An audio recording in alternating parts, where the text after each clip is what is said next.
Hey everybody, how's it going? Thanks for stopping by. Hope you're doing really well. Couple things that I want to say kind of right off the top. First, Brianna won't be joining us tonight. She would have loved to be here, but at the end of the day, she everybody, how's it going? Isn't feeling well, so she won't be able to join. So I'll be handling the stream on my own, but she'll be with us going forward after this. I'm just going to mute this right here. Sorry about that. But that's basically it. Other than that, I hope everyone's doing well. Ray starts with watching pro sports is how idiots find meaning in life. I mean, I don't know if I fully agree. I think maybe people who invest their entire being into like a pro sports team or something like that certainly maybe need to find, greater meaning.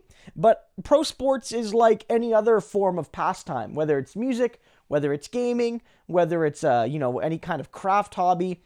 People who have a passion and, choose to spend their time doing that stuff, I don't think I can judge. And I mean, hypocritical as it is, I'm part of that. I mean, I'm a fan of multiple sports teams, and I invest in sports and things like that. Especially, the Toronto FC, for instance, is a soccer team I'm a big fan of.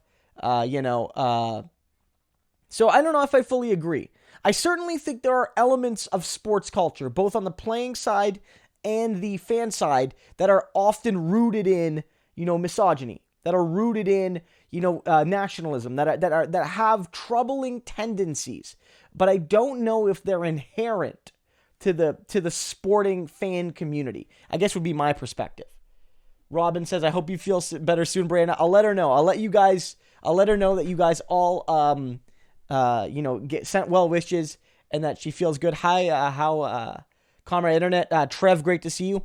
One thing I want to ask people to do is feel free to like and share the stream. I'm just going to do that right now, actually. I'm going to share it on Facebook and Twitter.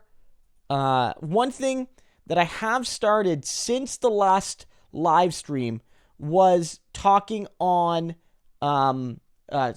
Twitch. So I'm going to ask you guys to do me a favor and go to Twitch and sign up as one of my followers. So if you look at my account right here, I'll get it right here. Let me pick this up. Here it is, my Twitch account. I want you guys to sign up here. It's going to be very helpful to me.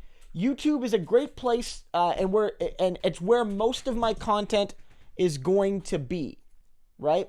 Most of my content is going to be on Twitch, but not all of it will be on Twitch, right?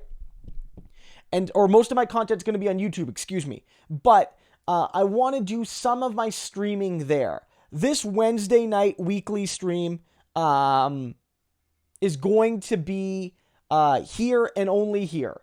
That's going to stay here. But, there's a whole bunch of debates about, are streams good for the YouTube algorithm, especially when you leave them as on-demand videos? Do they hurt your channel? And there's no real consensus. But I think part of the discussion is that I want to build an audience on a different platform. And so I want to, talk about Twitch as a potential source. So when I do my video game streams, I'll probably do those on Twitch. And if I do some more impromptu streams, I'll do them on Twitch. And so I'm asking you guys to go to Twitch, click that link, sign up for my Twitch account. It'll be really helpful for me to do that, and it'll help to grow that. If you don't have a Twitch account, it's very easy to sign up. And the best way to explain what Twitch is basically is sort of like a YouTube, but it's only streaming. Like, you can often watch videos like after they've happened, but it's only streaming. There is a lot of video games. It's mostly a video game platform, but not exclusively. And over the last few months especially, more and more left-leaning YouTubers have begun to stream there. So I'm really encouraging you guys to help me get as many followers and to check my streams out there. That'll help me get my channel on Twitch monetized so I can produce content both on YouTube and on Twitch that kind of fills that niche of covering left politics, not just from Canadian perspectives, but from, a predominantly Canadian perspective. So I'm just going to kind of go through here. Again, Brianna isn't here today, guys. She's not feeling well. So I'll be doing this. I'll do the best I can to hit as many questions. If I miss any, ask them again. No offense meant with that. And just to, and I'll get to as many as I can. Of course, the best ways you can support the channel, watch the streams, watch my videos, share them. Of course, you're also able to support me on Patreon. It's just my name if you look that up. And of course, sometimes people give super chats. On this channel, I do try to read every single question, as long as they're not, of course, they're reasonable questions. But I often try to get the super chat questions as soon as I can, because they pop up here and I give them that immediate attention. I didn't hear about Lego buying Bricklink. I'll check out that video, comrade. That's really interesting. A whole bunch of corporate mergers happening. Did you see that Hasbro bought out Death Row Records, which seems like an interesting corporate amalgamation there, corporate acquisition.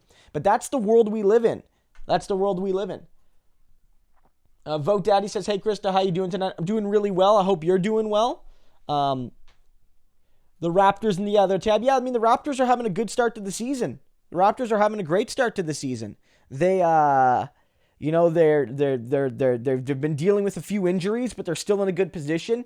The whole problem right now is that, like, most of the East is terrible, and there's 4, maybe 5 teams that are good. And so, the regular season's going to be somewhat of a cakewalk for the Raptors, and then the pressure is going to come on probably in round 2 of the playoffs, where they're going to have a real test with, say, Giannis and with Milwaukee or the 76ers or the Celtics. It's going to ramp up quick. It's not going to be a tough regular season. And of course, I'm a Leafs fan. I know that might lose me some friends here, and it's good to see that under a new coach that isn't a bully and isn't a dick, that the team seems to be successful. Last time I checked, they'd won 2 in a row under this coach, and it was 3-0 when I first last checked the game before I came on. So that was really good.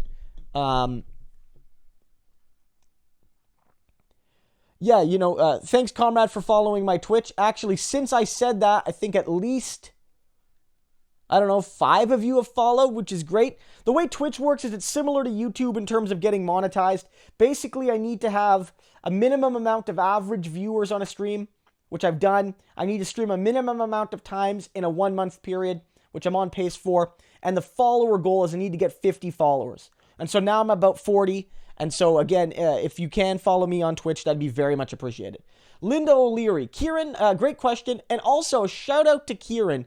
For those of you who've watched my videos regularly, you'll notice that I don't have like just a cold open anymore. I have like this really cool little graphic, and Kieran was the one that designed that. So if you like that, and most people that have commented, everyone that's commented on it, I said they liked it. Kieran was the one that was the one that developed that for me, and so for all of our benefits.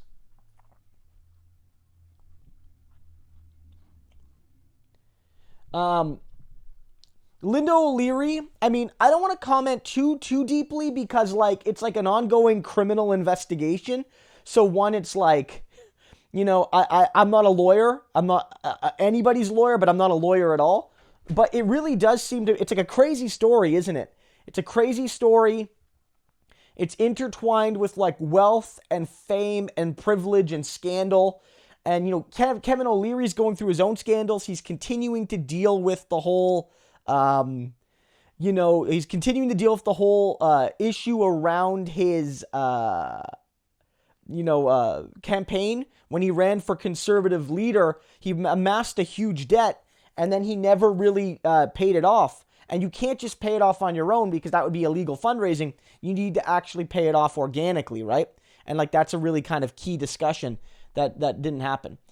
So, I mean, I don't want to make too many comments directly on it, like whether she's guilty or not, or should she face a certain type of penalty or not. But I do think it's certainly an interesting case, given all those intersections. D. Tremor, about Bernie going to help Corbyn. I mean, I think that would be cool, but one, I don't know if that's Bernie's burden, and I think, like, it's a bit odd to have him do that. One, like, just as that rabbi doesn't speak for all Jewish people, neither does Bernie Sanders. And I feel like in this particular case, it's important to realize that you don't want to sort of legitimize that sort of tactic. Also, I think you want to be careful because, Bernie Sanders has his own campaign to run. And it's one thing for politicians from other countries to offer praise. It's quite another to, in the direct election as a leader of another country or a potential leader of another country, go and directly campaign. I think if he wanted to make a comment about how, the launch of anti-Semitic charges against Corbyn is rooted less in any kind of reality and more in a, general sense that Jeremy Corbyn is, a challenge to the political and social and economic status quo, I think that's what kind of matters more here, right? And I think if Corbyn could get a statement of support from Sanders, I think that would be sufficient. And Bernie's got his own race. Like, Bernie's in the thick of it now. Things are close. Things are tight. Anything can happen. And, like, Bernie can't take a week off to go to England and campaign for somebody else, even if he supports them. That's just not in the realm of possibility.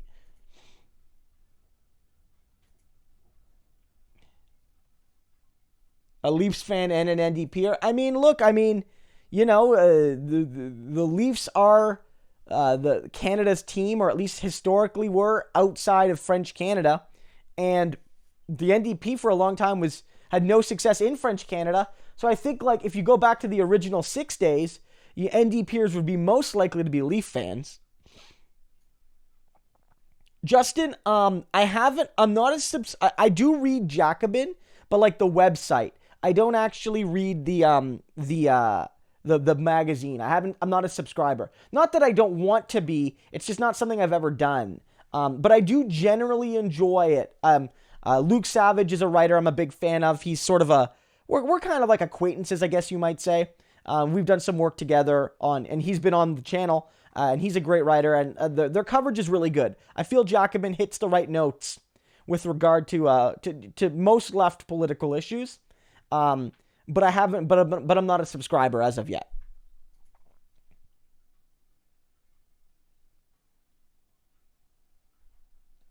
Yeah, vote for Daddy. I think that's really good. I think, Bernie has to be careful. Vote for Daddy says, Bernie basically released an endorsement from the person who holds one of Obama's former seats in his early political career.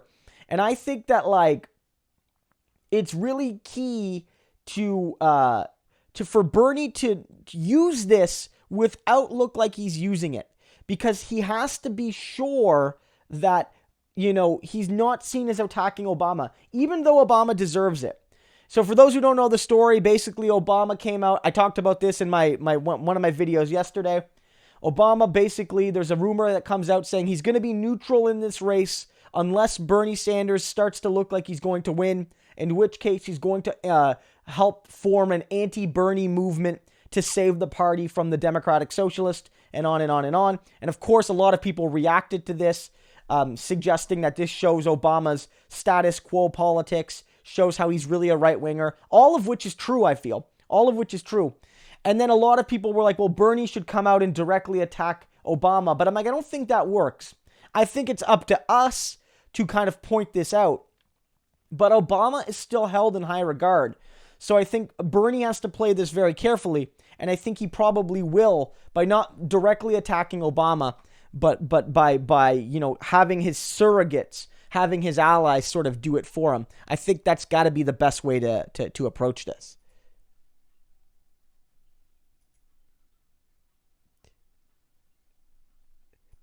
Yeah, Sinistory, I can certainly see that being annoying, right? Technically it's probably they're probably well, it's like, that was a deal for the first year, but unless you specifically renew at a new sale price, you get re-upped. But it would have been nice for them to maybe send you an email a couple weeks before. Just be like, FYI, we're re-renewing you, and it's going to be at the full price. No, Kieran, no problem. Thank you so much for the new intro. I really enjoy it. He sort of just gave it to me, and it was perfect as it was, and I'm really happy with it. And I want to just say thank you so much for that. Comrade Internet, yeah, it is really cool. I think it's a perfect touch. It's fun, but it's not too flashy. It's it's cool, but it's not too out there. It's like just the right level of like, it's the right tone for the type of channel this is. It's perfect. I mean, Dan, I think Bill 22 is basically done. It's passed. I mean, whether or not it's challenged in courts or whether or not there's any continued fallouts, but like Bill 22 is like, it's like a done deal, right? The majority government's got to, I think it's actually formally been passed. But yeah, it's awful. I mean, I talked about this last week. For those, again, who don't know, do check out my video on that. Bill 22 is basically an omnibus bill that does a whole bunch of things. But one of the things it did was eliminate the electoral commissioner position. And that was a position created by Rachel Notley to basically ensure the efficacy of Alberta elections. And that person, the person doing that job, had been investigating the United Conservative Party for a couple years now. And people had been fined and people had been investigated, and the investigation wasn't done. And so Kenney comes to power and he eliminates the position, and he says it's to save money, but it's like a couple $100,000 a year from now to 2023. It's like $1 million at most that they're saving over like a half decade. That's chump change, right?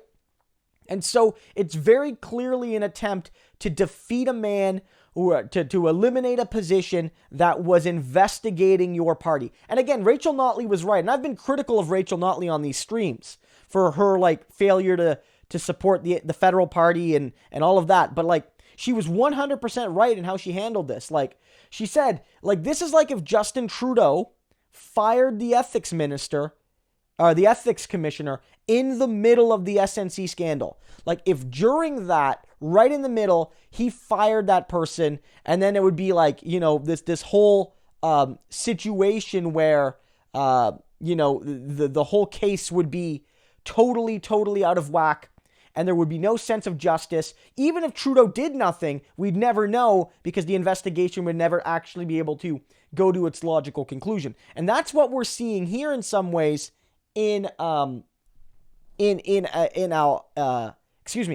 Alberta. And now what also is happening is that, you know, like people are furious about this, but there's not so much that can be done. I don't know what the solution is here. And I suppose even if you could get a court to agree that something here was illegal, the notwithstanding clause could be used to override it. So it looks like this is going to happen. And the only way that there's going to be a lesson learned here is if voters remember and hold Kenney accountable. But I'm not holding my breath on that.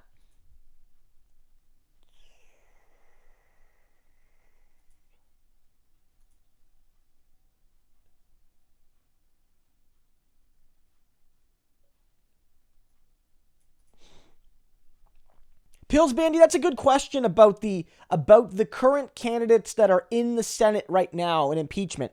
That is going to be a challenge. On the one hand, you know, there's no bigger potential stage to show that you're the anti-Trump guy than being in the Senate during the Senate trial. There's great potential there, right? So for instance, for say Kamala Harris, I don't think Kamala Harris has really got a shot at winning this, but for Kamala Harris, for, you know, Bernie Sanders, for Elizabeth Warren, they're all senators. They're all in that Senate. Cory Booker, I believe. Yeah, Cory Booker's a senator as well, I believe. They all have the opportunity to use that as a stage. Of course, the inverse is that it takes them off the campaign trail.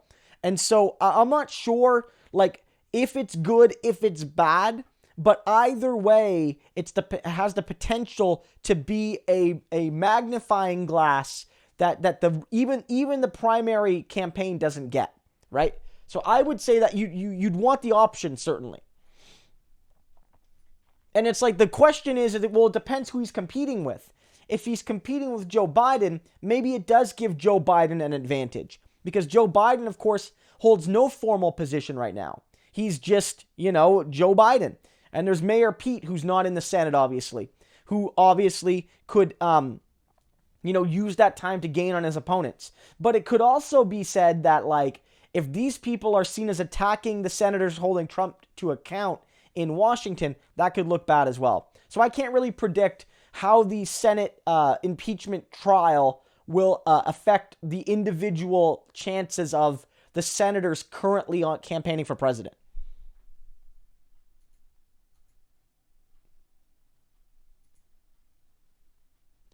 I'm not saying Bernie can't be out of the country for a bit, but what I'm saying is that, like, one of the reasons is that this race is tight, and it seems to me that, like, for instance, it's one thing for Nikki Ashton as a backbench, or as like a, MP from the official opposition to go to campaign, and knock on some doors for Bernie Sanders. What if Barack Obama didn't just didn't just endorse Trudeau, but spent 2 weeks in Canada campaigning for Justin Trudeau? That would look bad for everybody. It would look like foreign intervention. And I think Bernie doing that for Corbyn could easily backfire. I know Bernie Sanders is one of the most popular politicians in the world, it seems. And people love him abroad. Canadians love Bernie Sanders. But I got to feel that him campaigning for 2 weeks for another party in another country, I don't know if that's going to go well. I just don't think that's a good tactical move. Now, a statement, a video statement, a tweet defending Jeremy Corbyn, 100% appropriate, and I'd love to see it. I'm just going to hit Lisa's question right here. Lisa says, hit that like button. Guys, and thank you so much for the donation, Lisa. I very much appreciate it. If you want, hitting that like button, sharing this around, really helps to bring more people to the stream, more people to the channel. So very much do that. If you go up through the chat, I'll put the link again. This should bring you to the followers page. But this is my Twitch. If you haven't signed up for my Twitch, do check that out. And if you're not on Twitch, I encourage you to sign up for an account. It's not just me. The Surfs are on there. Lots of left YouTubers are on there. And so if you're not on Twitch, you're not seeing all of their cool content.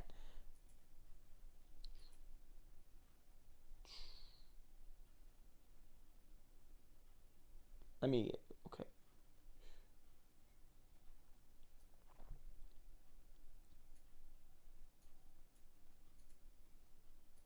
I mean, Obama was a good choice, right? In terms of like what he meant for the country. He meant a lot for the United States, but the question has to be, at the end of the day, was he like the force for change he represented himself to be? And I think the answer is no. And I think one thing a lot of people are seeing now, both because there's a sense that, he,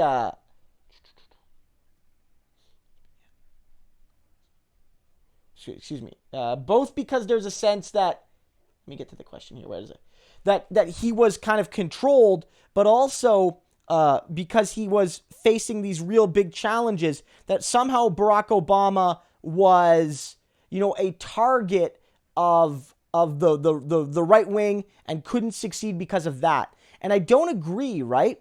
I think at the end of the day, what this has all shown is that Barack Obama, when he got elected, was a force for the status quo. Remember, Obama can blame, a lot of it was blamed on Joe Lieberman, if you guys remember. Joe Lieberman was, attacked because he was the one kind of guy blocking the supermajority for the Democrats. But look at Obama's cabinet in 2008. It was full of Republicans, anti-union, anti-education people, anti-public education people. It was a conservative cabinet, even though the Democrats won super majorities in many of the elections. And it was unacceptable. And it was a sign that Barack Obama was going to be a force for the status quo. He ran his cabinet by big bankers. He told the big banks that he was going to save them from the people's pitchforks. This was never a man who was about hope and change. This was a man that was about reinstilling complacency within the American working class. And in some ways he succeeded, and in other ways he failed. Unfortunate for us, he failed in reinstilling it among the populist right. But he did seem to demobilize a lot of activists in the early Obama years. Now, a lot of those people came back for Bernie Sanders, but that was after almost his entire term was done. Vote for Daddy says, by the way, I love your new hair. Thank you so much. I really appreciate that. I'll likely be keeping this hairstyle for a while. Like, I'll get a haircut more frequently to keep this style, so you'll be seeing it for a while. Maybe not forever, but for a while. The long hair maybe isn't permanently gone, but I'm going to be sticking with the shorter hair for the time being.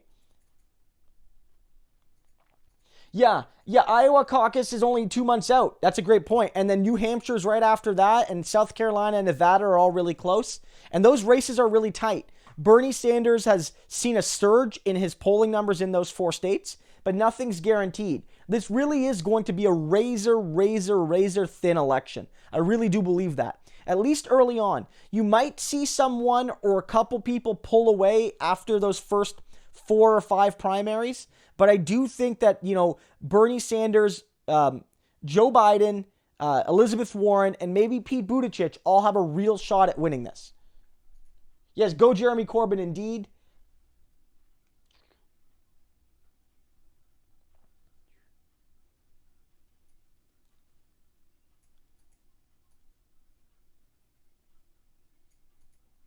I mean, Dan, it's an interesting point. Like, Bernie did have a hard episode. You're right. But before that, Bernie Sanders had more energy than I would say. I don't want to assume than 42 of the 43 people watching this. Probably more than I did. And now it's like he's better now. He like that procedure probably made Bernie stronger now. He was playing with a handicap, and now we're seeing Bernie at full strength. I'm not concerned about Bernie's health. I'm not concerned about Bernie's stamina. I think he's got what it takes. So that wouldn't be the reason I would say he can't go to England. But I'm not concerned about that. Pete Buttigieg is slaying MF. Is a lying MF. I thought you were, yeah, pretty much. And it's not even just it's the inconsistencies. It's the fact that I have no idea what Pete Buttigieg stands for, except for neoliberal, tech politics. He praises the Tea Party. He makes these racial comments about people not seeing success. His police force is one of the most racist in the countries. I can't understand why some people like Pete Buttigieg. He's like Biden. He's like the millennial Biden, right? He's the millennial Biden. Yeah, Pillsbury, I mean, lots of Bill Clinton had heart issues as well, right? Lots of presidents have had major health issues and have overcome them. I mean, that's a reality. I have no concern about Bernie's health.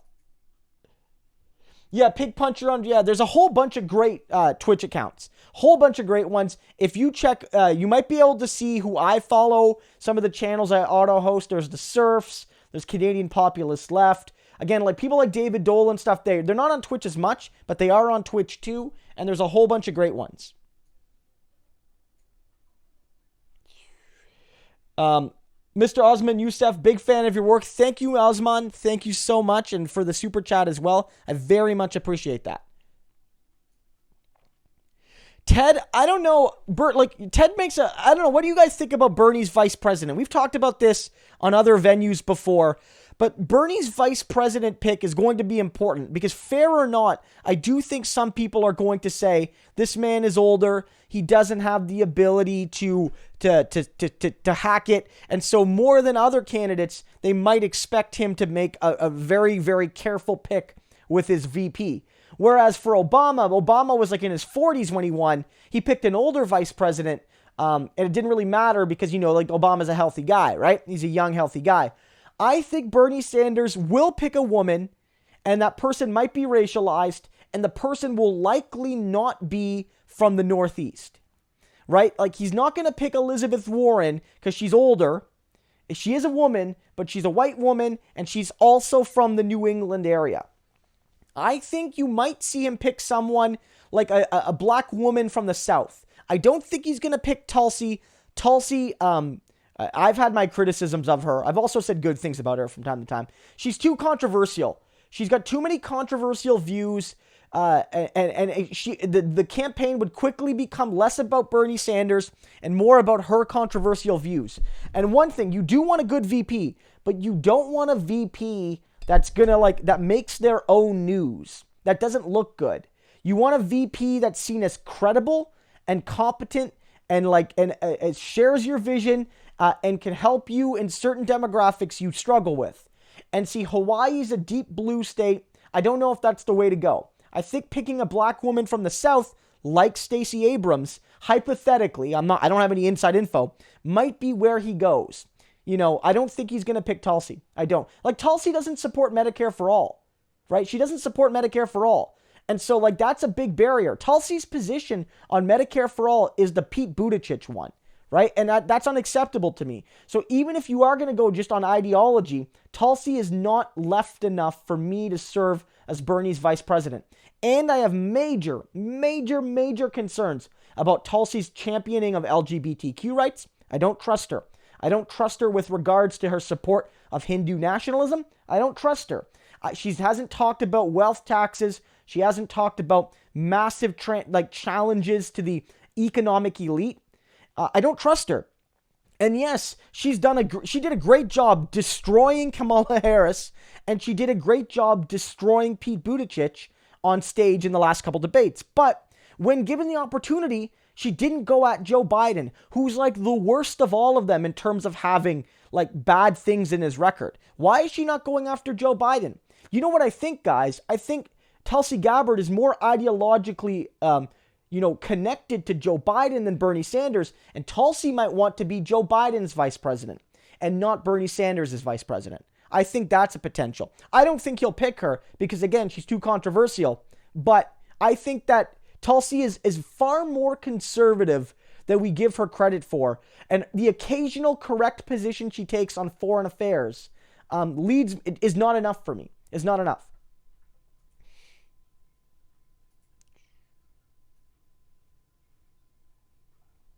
Yeah, vote for Danny. Not a whole lot of ideological leaning. Only Bernie really is like the one for me. Warren's good on some things. Tulsi's good on some things. But like Bernie's the one. Bernie's the one 100%. No nuance. It's got to be Bernie. Lisa says, Christo, what are your thoughts on Saskatchewan and Manitoba premiers distancing themselves from Jason Kenney and his rhetoric? Kenney might be too extreme for them. Yeah, Lisa, I think that's a great point. So for those who aren't Canadian, because I get some American people, in the recent Canadian election, most of the Western provinces, not British Columbia, not the most Western province, but the kind of central Canadian prairie provinces, Saskatchewan, and Alberta especially, but also Manitoba, mostly voted conservative. Most of those provinces went mostly conservative, whereas the Liberals did win the election. And so since then, there's been a lot of animosity in the West, feeling like they've been left out of the government. And this has been expressed by all three Western premiers in those provinces, and all of them are conservative-leaning premiers. But only one of them has really gone, turned the dial to 11 in terms of egging on separatist talk and taking a really hard line, and it's Jason Kenney. And I think you're right, Lisa, in saying that Scott Moe and Brian Pallister don't want to have the same sorts of discussions. I think for a couple reasons. One, Manitoba is more to the center than those two provinces. So Pallister needs to realize that. But for Moe, it's crucial. He is coming up on an election. Saskatchewan's likely going to be the next province to have an election, and it looks good for him, unfortunate as it is. I'm an NDP guy, but, the polls look good for the Sask party. And so getting involved with this big scandal with Wexit is going to be the kind of mistake he could make that would give Ryan Melly and the NDP a path back into the election. So I could see them being concerned. So both of those premiers, Pallister and Moe, have made it clear, the people in their provinces, that they're not happy with the current government, but they've had to be very careful in saying, I don't support the extremist rhetoric, I don't support the talk of separatism. Whereas Kenney, I'm not saying Kenney's a separatist, but Kenney has sort of egged it on a little bit more, right? Pills Bandy, Bernie is leading in terms of money, especially when you factor in that he's raising money only from small donors. Not only from small donors, but he's not taking billionaire money, and he's got the smallest average donation, and his money's really well spread out. Bernie is showing that you can raise a lot of money from regular people. The average Bernie donor donates like $20, right? In 2016, it was like 27. This time, I think it's closer to 20. And what's crucial is Bernie Sanders, the most common occupations of Bernie Sanders donors are like teacher, Walmart employee, or Starbucks employee, or things like that. They really are like regular folks. Trev, like Jamie Peck. Yeah, some people have said Nina Turner, and I like Nina. I don't know if he'll pick somebody from his campaign staff. It seems like it's too inside baseball, but there is something to be said for, like, you know, if he could pick AOC, AOC's too young. But if he could pick AOC, then, like, it's like, go ahead, assassinate me. You're going to get another left-winger, except this time she's a woman and racialized. Welcome to the ball game. I do see that as an interesting take. Lee said Trump visited with a doctor. I'm sure he has. Sinistoria says, didn't Trump wasn't Bernie sinking 3-pointers with Fallon? He was. Bernie was hitting them from deep, hitting them from downtown. Bernie Sanders is in great shape for not just for a man of his age, but for like a person above 50, it seems. Frankly, Bernie Sanders he's energetic. He's got a youthful energy. I have no question about Bernie's stamina or Bernie's health. The man's ready to run, not just for the rest of this primary, but the man's ready to go for like the next, because we're basically 49 weeks away from the presidential election, right? Because it's early November, and so we're like basically 51 weeks away or 49 weeks away.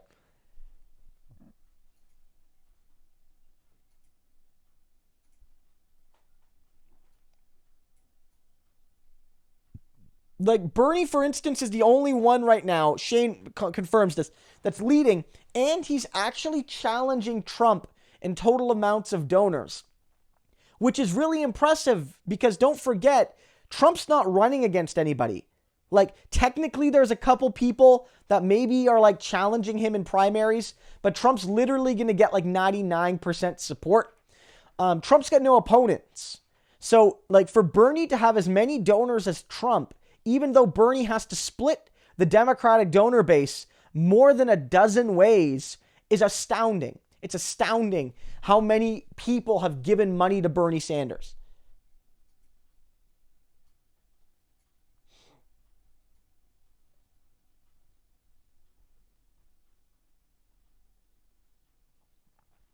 I mean, Andrew, I think picking, like, Nina would be a great pick, but like from a from that for a lot of reasons, but I don't know what's going to happen. But I think she'd be a perfect pick ideologically, very qualified. As some people noted, there's assassination insurance. It's a great pick all around. Tristan from Step Back. Tristan, I don't know if he's on Twitch, actually.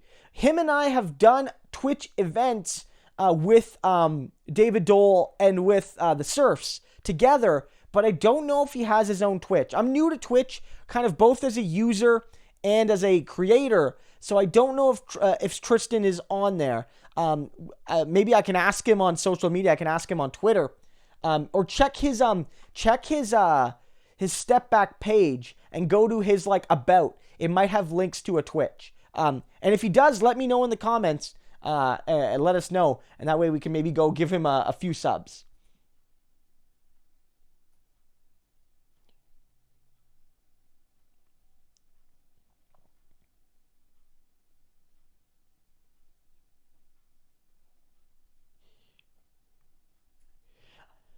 I mean, people, I'm reading through these comments, guys, and a lot of you, it's like, do you guys think Turner will be the VP pick or should be the VP pick? Or both? Because I don't know, right? I don't know, guys. I don't know if she's going to be the VP pick. It seems to me that there's like a lot of barriers there with like him picking basically somebody who works for his movement. It seems like it's too inside baseball. It's like if Hillary Clinton hired one of her staffers to be her VP, like picked one of them. It's weird. Like, it's not, I don't know. But from like so many perspectives, I agree. I don't know if it's going to be her. I don't know.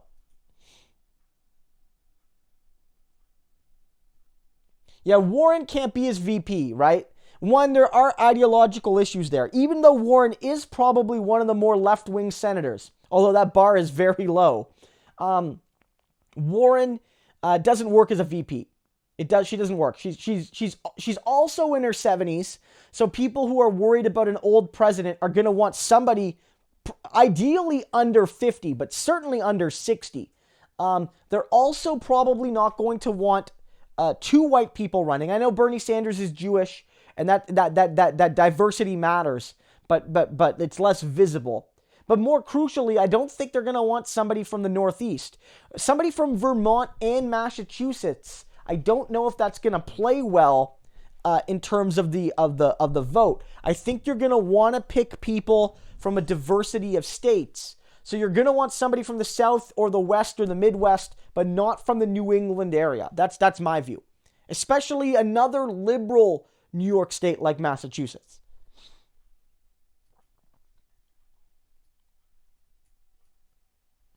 Somebody, I thought Liz was Native American. I knew when I said that, I was like, people are gonna mention the Native American thing, the Indigenous thing. And yeah, no, I don't think that's a credible claim by Elizabeth Warren. I really don't. She can take all the DNA test she wants. She's not Indigenous. She's not.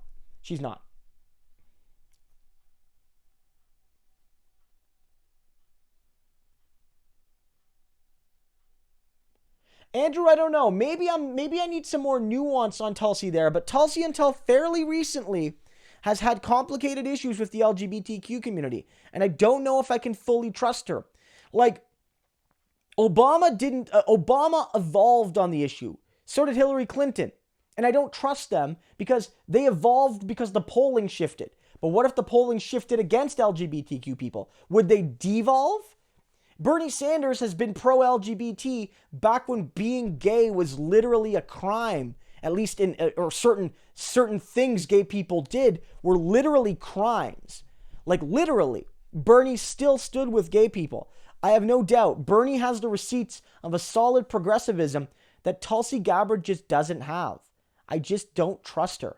I don't know. I don't trust her. Sometimes it's a gut thing. I just don't trust Tulsi Gabbard. I just don't.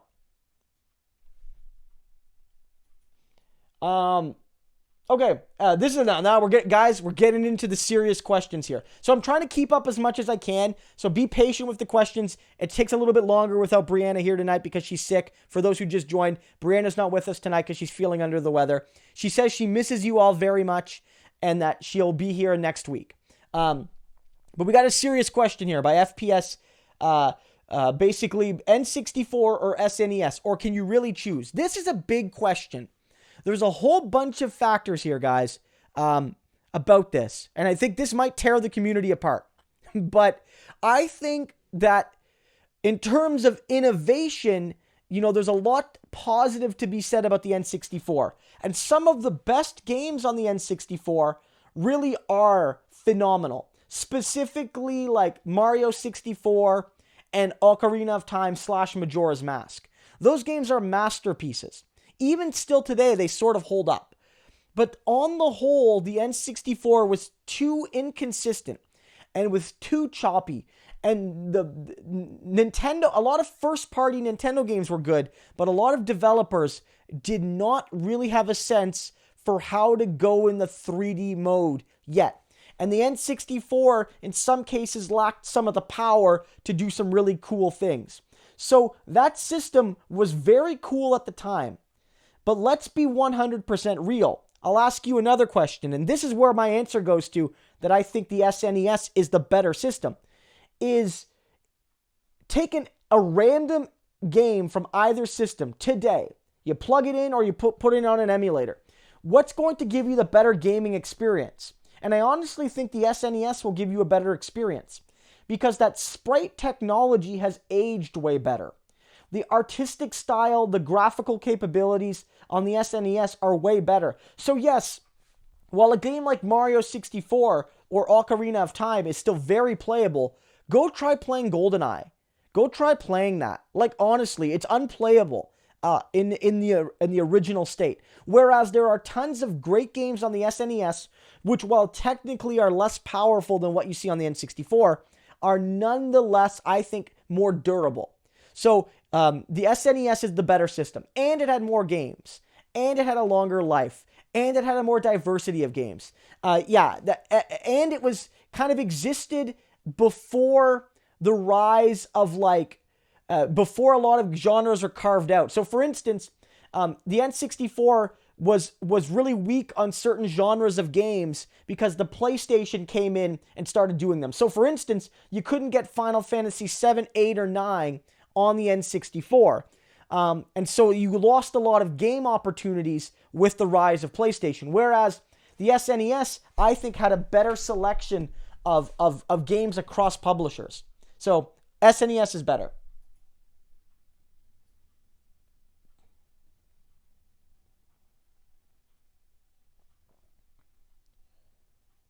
Trev, Biden won't pick a woman. I don't know, Trev. I mean, I think he might pick a woman. I think Biden might pick a woman. I think I don't know what Biden's vision is, but I think Biden especially, even more than Bernie in some ways, likely needs to find somebody young and progressive, or at least sounds progressive, to appease the party. Right? I think he needs to do that. And I think a woman is probably going to have to be a big part of that consideration.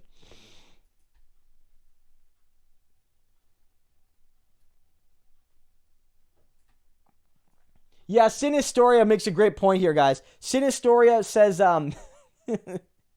so they asked people, like, would you be happy if Alberta separated? And most people said no. Most people in Canada said no. Even in Alberta, most people said no. Although there is more people saying they want to separate from Alberta than usual. But Quebec, a majority of Quebecers said they would be happy if Alberta left. Because, you know, whether it's on the oil politics differentials or whether they're tired about hearing Alberta's complaints, Quebecers are like, fuck off with ya. We'll be fine without you. And it was just really funny to see that poll.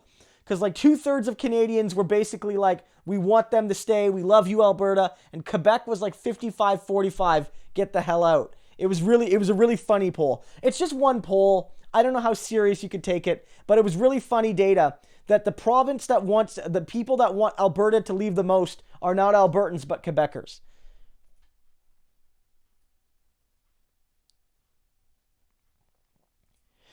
Troud Chew, do you think Jordan Peterson will ever run for office? That's an interesting question. My inkling is probably not. I don't know if he envisions that as his way forward.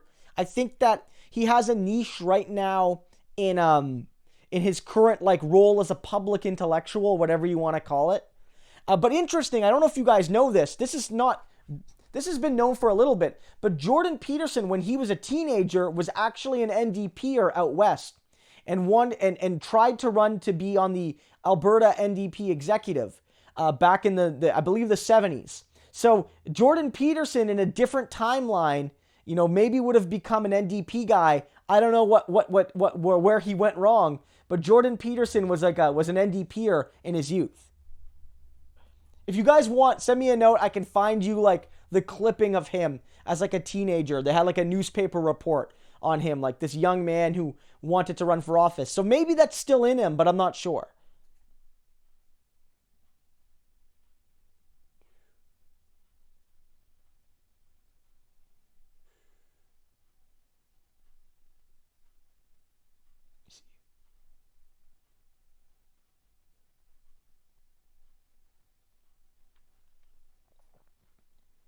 Yeah, I mean, like Roy, like there's like when you have the position that Peterson has, it's sort of like the best of both worlds. You get all of this power without very much responsibility, and if you take that politics, then if you take a formal political role, it really controls what you can say.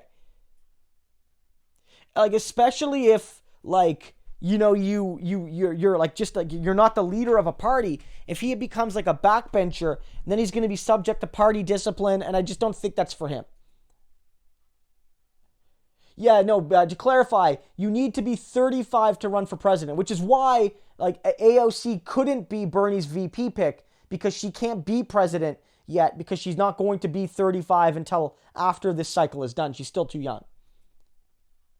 Yeah, you'd have to do a lot more work to be relevant and to make money as a politician than you would just as a like what Peterson does right now. So he said more likely to start a church. I mean, I think so. Honestly, like that's probably more likely. You're right. I'm not saying he's going to, but I'd say you might see him start some kind of para-religious organization before you see him start a formal political career. Don, thanks for the comment. Don says, great haircut. That's the second comment at least tonight on the haircut. Thank you so much. I really appreciate it. Really enjoy you guys letting me know what works and what doesn't. Whether it's about the show or whether it's about my physical appearance. All go away. Soak it all in.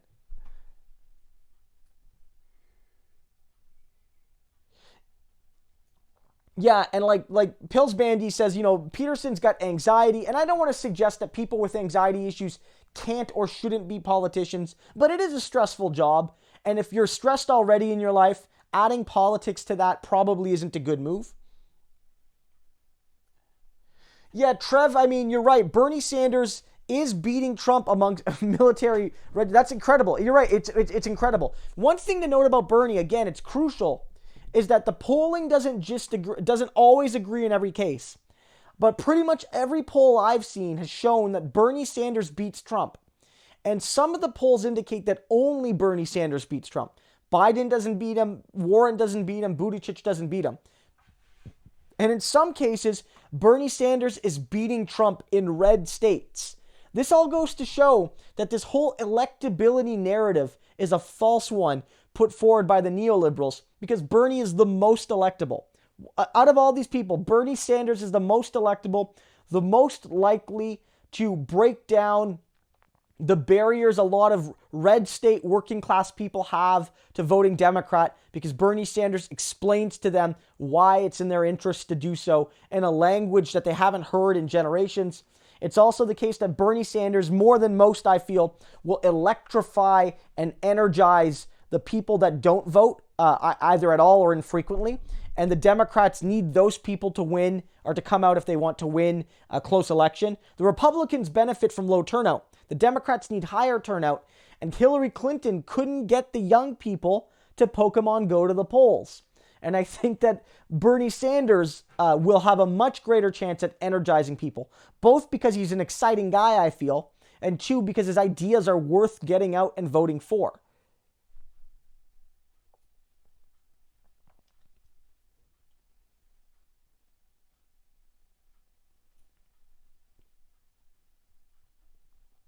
So a lot of people say that, yeah, Nina, that's a great point. People are saying, like, Nina Turner, energizing, she's active, she is young, in terms of being like a VP at that level.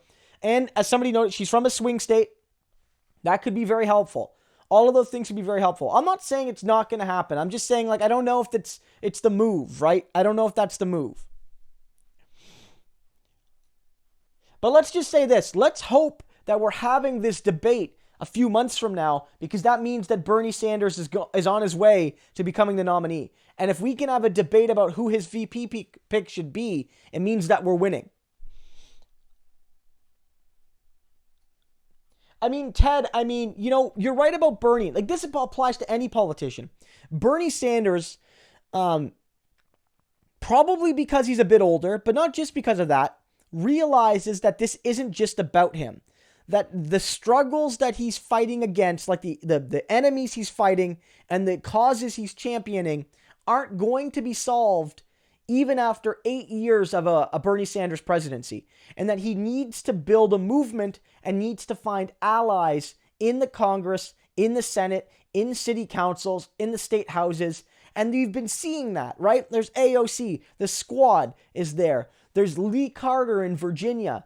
There's, on city councils like in Seattle and Chicago, you're seeing socialists get elected and get reelected. In some cases, despite coordinated efforts by multinational corporations to stop them.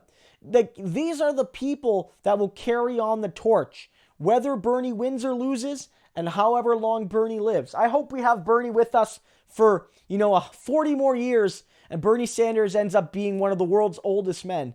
But, we might not have him for that much longer. We might only have him for another 10 years or another, 12 years or whatever. And if that's the case, he needs to be, not, it can't just be about him. It really does, not me, us. And Bernie Sanders captures that reality.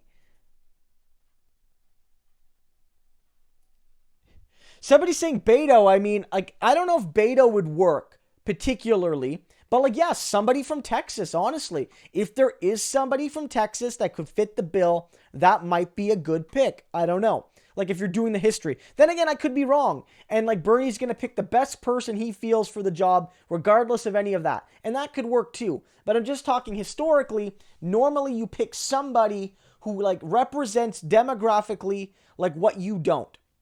So Trump from New York State picked an evangelical Christian governor from the Midwest.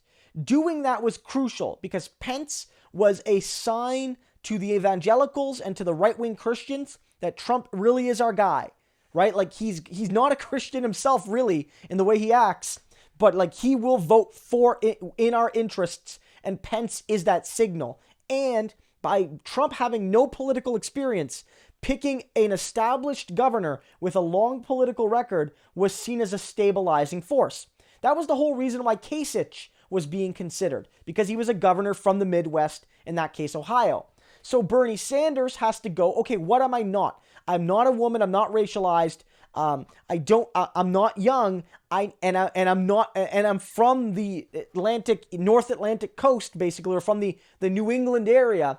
I need to pick somebody different from me. That's the historic argument. Again, I'm not saying he is going to follow that or even that he should, but that's the history, right?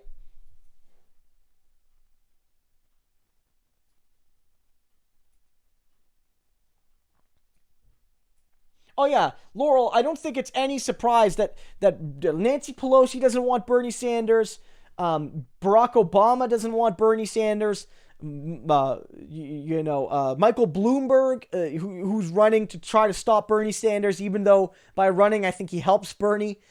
He doesn't want Bernie Sanders. Most people of the political and social and economic elite do not want Bernie Sanders, Republican or Democrat. Republicans don't want him because they know deep down Bernie Sanders is going to be real tough to beat. And Democrats don't want him because Democrats, in some ways, there are some Democrats, they wouldn't say this, they want Trump over Bernie. Because their kids don't go to public schools. They don't rely on they have health insurance. They have, all of the creature comforts in the world. They don't need good public services. So Trump can do all of those things to attack the most marginalized and vulnerable. They'll be fine, and their friends will be fine, and their families will be fine. But Bernie Sanders is going to raise their taxes. Bernie Sanders is going to build a more just society. And I think that scares people. And I think Barack Obama is more afraid of Bernie Sanders than he is of Donald Trump. Yeah, Hillary's saying some turf stuff, guys. I mean, yeah, Hillary's saying some turf stuff, man. That's really bad. Like, and that's what I was saying. Yeah, I got no time for turf politics. Like, trans exclusionary feminism. I got no time for that. Trans women are women. They every bit as women as biologically born cisgendered women. I'm not looking to have a debate about that, but Hillary Clinton saying that sort of stuff was awful. Trout. Pick Elon Musk if he wants an African-American VP. For that, those who don't know, Elon Musk is from South Africa, so technically he is African, but I don't know if that would pass the smell test, Trout.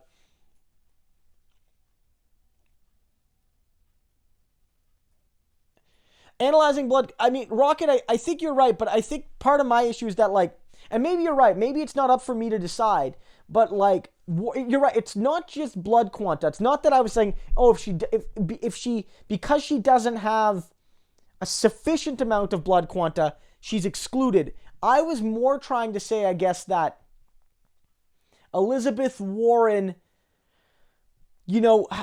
doesn't really exhibit the culture, and it really does feel like she's tried to use heritage as a kind of a tool of advancement in her personal career. And I don't know if I don't know if I would see her as credibly identifying. Of course, I could be wrong. And as we know, the general principle is to let people self-identify. But there have been many issues in Canada about people claiming Indigenous heritage as a tool to get scholarships and to get things like that. And you want to be careful because, again, people should be allowed to self-identify.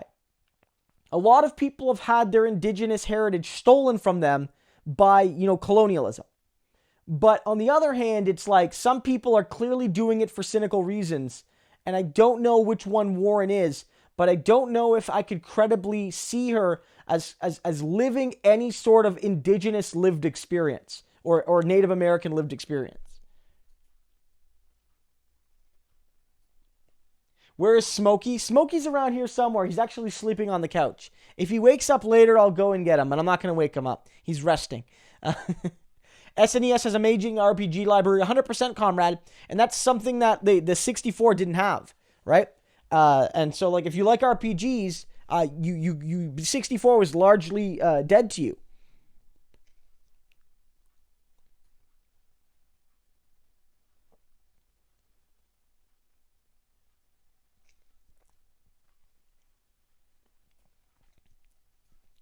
Yeah, Dan, great question. He's talking about the recent efforts of Justin Trudeau and his Liberal government to fight Indigenous children in court. So the basic story is that the Human Rights Tribunal here in Canada awarded Indigenous children and some Indigenous families, because some of these children have passed on, who were put into kind of foster care and child protective services custody over many years, a basic award of $40,000 per person affected. And this was a long time coming, and it was the right decision, and the Human Rights Tribunal did their work. And during the election, Justin Trudeau and his Liberals challenged the award, saying that, like, oh, we support it, but we just don't know if it's done the right way. And then if you read the actual documents by the government's lawyers, it's basically that they're disputing much of the project. And it goes to show, like, the extent to which Justin Trudeau and the Liberal Party basically lied to Indigenous people, because they were like, we're going to build reconciliation, we're going to put a new foot forward, but they spent so much money and so much time and so much resources on fighting Indigenous people and Indigenous children in court over the last entire government, whether it was on water access, or whether it was on access to equal education, or now whether it's on, access to compensation for mistreatment within, child protective services. The federal government has failed Indigenous people, and they continue to do so. And so in public, they'll basically say, oh, we believe in reconciliation and all of this BS. But then when the chips are actually down, the government is using the entire weight of the public purse in terms of legal spending to fight Indigenous people. It's fucking shameful. Yeah, NES had a great best game library, fantastic game library. I mean, in terms of like consoles that had the sheer scope, I didn't have a PS2, but I acknowledge that the PS2 had one of the biggest libraries ever in terms of like breadth, but also just depth.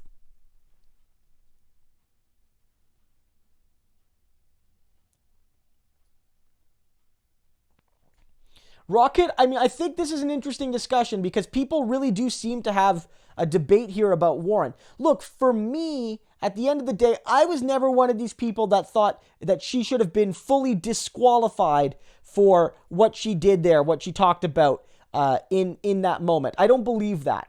But I do find it somewhat, I'm skeptical of her claim. Right? I'm not one of these people that felt she should have been canceled for it. I'm just skeptical. But I'm interested in your perspective because you're right. It is very complicated. It is.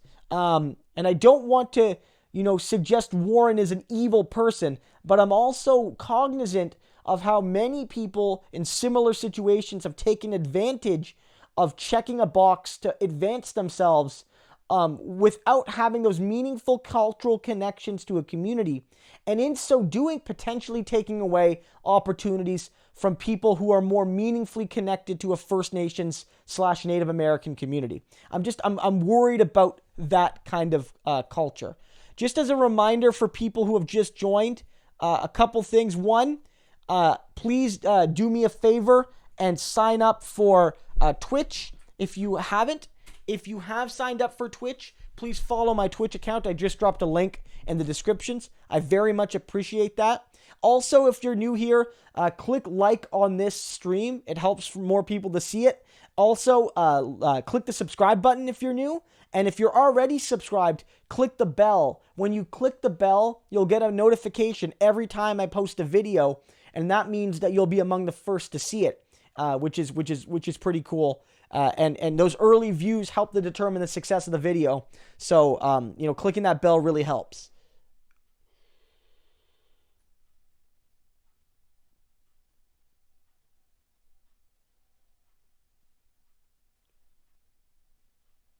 RPG Maker, yeah, I mean, yeah, there's lots of cool mods and stuff too. I mean, the SNES, there's still lots of games that I haven't played, and then there were games that weren't released in North America. I just think it's a great catalog, and I think like there's a reason why a lot of indie games have emulated the N64 sprite style, whether it's Undertale to some degree or whether it's Stardew Valley. They've identified that, one, because for an individual person working on a budget and working with limited resources, sprite development is easier than polygonal development, certainly. But it's also the case that style is so pure, and that style looks good, even if it's not about realism. Whereas in a lot of 3D games, the early 3D games, especially if the game had any pretense of being quote-unquote realistic, they look like shit today, right? Like GoldenEye looks awful. Mario 64, Ocarina of Time, they're still pretty good, but they're the exception on that system. Try playing like a sports game on one of those systems, and they're awful. Whereas if you go and play a sports game on SNES, some of those games like NBA Jam are still fun as hell, right?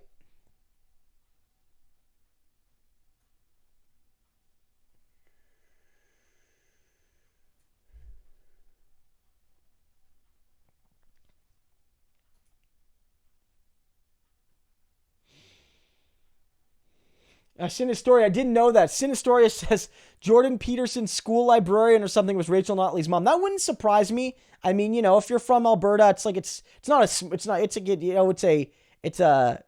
a small province by any mean, but it wouldn't surprise me if they all kind of grew up in Edmonton or Calgary or something, that would happen.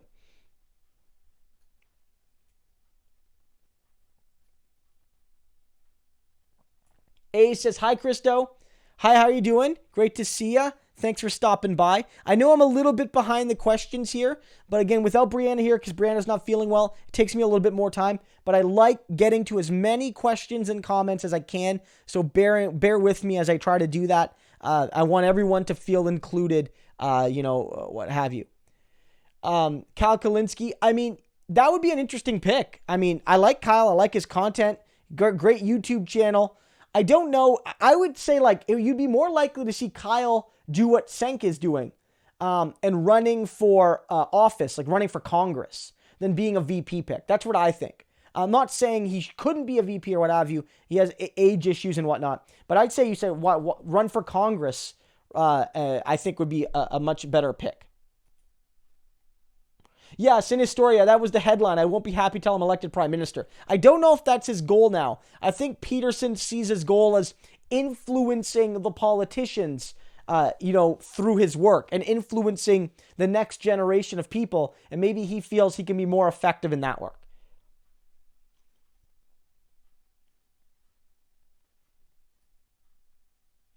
Great haircut, stream, and videos.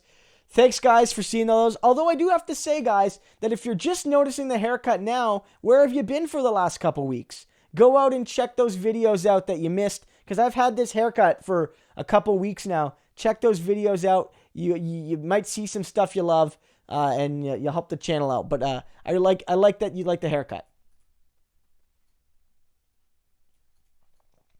Yeah, Andrew, don't get me wrong. Like, I'm not suggesting that, and that's a fair point, Andrew. You're right. For some people, getting involved in politics could help them deal with anxiety. But I guess my point is that, like, if Peterson right now is stressed, because he's gone into therapy and he's been dealing with issues, and I don't want to make light of that, however abhorrent the man is. But, like, entering political life, especially at, say, like, running for office, and he's already high profile, so he'll get lots of media, is not an easy thing. It's not, right? It's not at all. But you're right, in getting involved in politics, getting involved in these sorts of things, you can get over anxiety issues. I mean, some people get involved in politics very shy, and at first they're like, I'll do anything as long as I don't have to talk to anybody. And yet by the end of the election, they're super, into it. They're talking to folks. They're knocking on doors. They're going to strangers, telling them to vote for their guy or their gal. And it's like the transformation is there. So you're right. I didn't want to suggest that as like, oh, if you have anxiety, stay out of politics. But to say that it is certainly a stressful career choice. And so it's something to keep in mind. Sinistoria, I don't know. My instinct is that provinces can't be kicked out. I don't think they can be kicked out. Somebody correct me if I'm wrong, but I don't think they can be kicked out. Maybe, I don't know. I mean, maybe you could unanimously amend the Constitution, all the provinces agreeing, including that province. But see, if it's a big change that it requires unanimity, aka all the so for example, abolishing the monarchy requires unanimity. All provinces have to agree. Even tiny PEI with less than 200,000 people, if they don't agree and every other province does, then in effect, a change can't happen. But let's say you could boot a province with unanimity. Well, then you couldn't do that because to boot the province, they would need to agree to be booted. And then it wouldn't be booting them. They would just be leaving, really. Right? So it's like one of those things.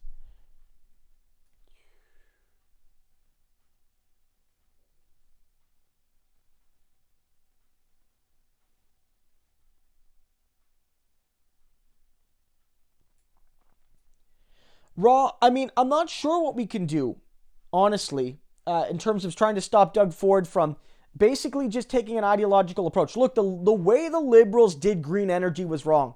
They basically made it a big slush fund for corporations and for investors. They should have just done it as a fully public program. So there are issues with how the Liberals did it, but the things have been paid for, and you're just wasting money and resources and some green energy, yes, by tearing all of these things down. I don't know if there's a way to stop him.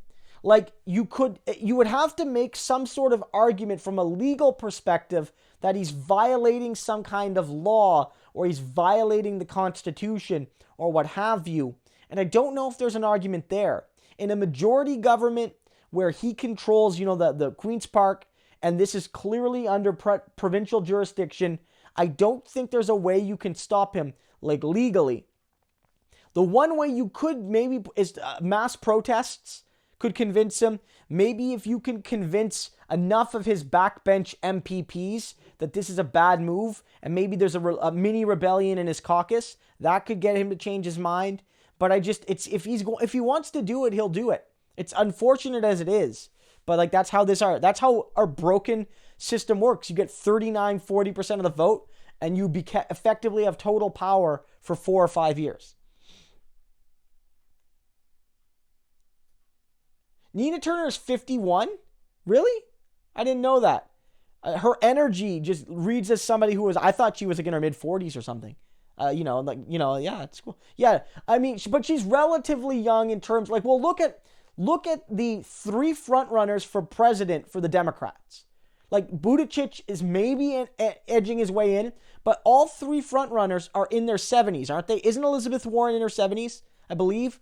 They're all older. So Nina Turner is a full generation or more younger than all of them. So yeah, 51 ain't young in a grand scheme, but for running for president in our current context, where it looks like it's going to be 2 people in their 70s running against each other, because it's going to be like let's say he doesn't get impeached, it'll be Trump versus Bernie or Biden or Warren. It'll be 2 people against each other in their 70s. Being 51 is young in that context.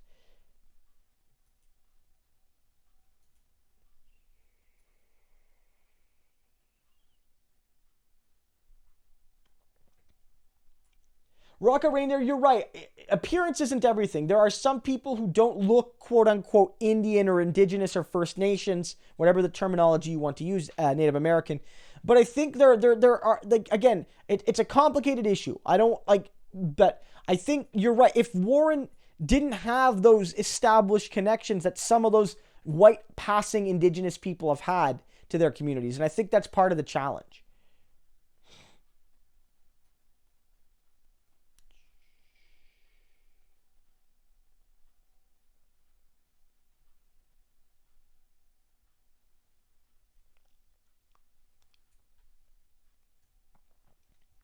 But Rocket, I think a lot of those people in the 60 scoop, like we have, for many of them, we have verifications of their scooping. We sort of understand that. So I'm not I'm not fully disagreeing with you. And I think you've brought some nuance to this discussion, and I really thank you for that. But I do think there's a difference between Elizabeth Warren and a 60 scoop victim. And I think that her claim to indigeneity is more spurious than some others I've seen, is all I'm saying. Trev says, Al Green of Texas for VP. I have no idea who Al Green is, Trev. I'm sorry. I don't, maybe inform us.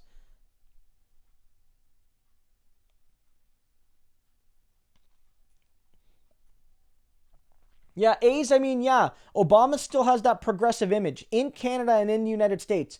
Part of it's based on, like, nostalgia. Like, he followed George Bush and he preceded Donald Trump. So relative to those two guys, he looks really good still today. But it's like, what we see is that when push came to shove, he didn't even really need to be pushed to do the wrong thing. He did the wrong thing because he wanted to do the wrong thing. He was never forced by Republicans or Joe Lieberman or by the political realities to be a center-right politician. He did that because he wanted to do that. And more people are seeing that, and the evidence is clear in that he seems to want to take down Bernie Sanders, and that's the only thing he's really concerned with doing in this race.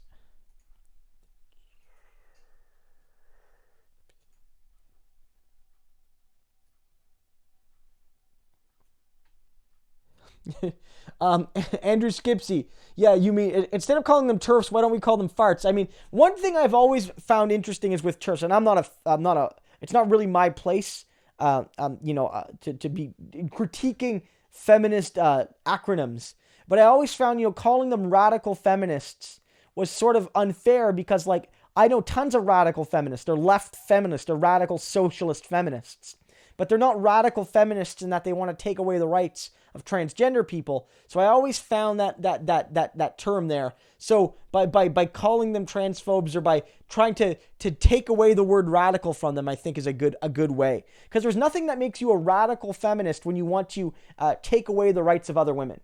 That's my view.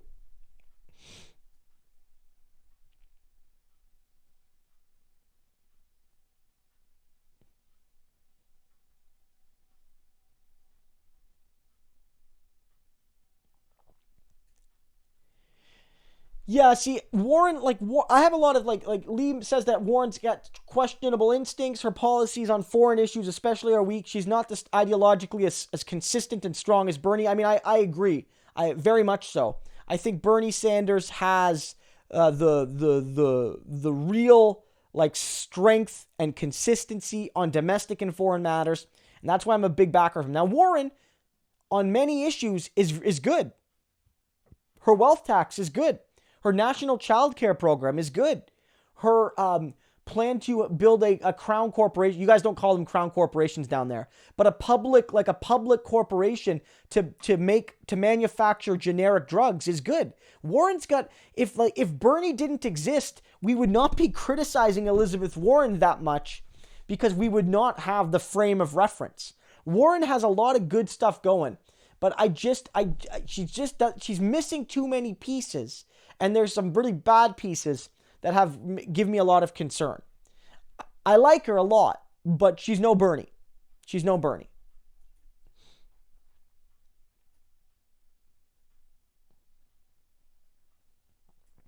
Yeah, Warren's comments on Bolivia, blech. And she tried to, I don't know if you guys saw this, but she sort of tried to kind of lean away from those, where she was asked about it a couple days ago and said that, like, it sure does look like a coup.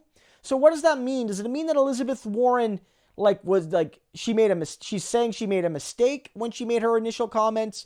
Or is that Elizabeth Warren saying that, like, well, with new information, I'm making a new position? Or is that Elizabeth Warren realizing that taking the wrong stand on Bolivia is going to hurt her with progressive voters, and she wants to clear up that issue so that Bernie supporters can't use it against her? I don't know. But, like, she's too unclear with regards to Venezuela and Brazil and Bolivia, whereas Bernie Sanders has been very clear and very strong on those issues. Yeah, Trudeau lied to most Canadians. Trev, he did. He lied about He lied about treating public servants like in a new relationship. He lied to Indigenous people. He lied to everyone who supported electoral reform. He lied to LGBTQ people when he said that he would allow gay men to donate blood. There's lots of people Justin Trudeau lied to. And politicians lie sometimes, but sometimes those lies are in part like, forced upon you by new political realities. But with a lot of these issues, Justin Trudeau could have done the right thing, could have kept his promise, and just chose not to.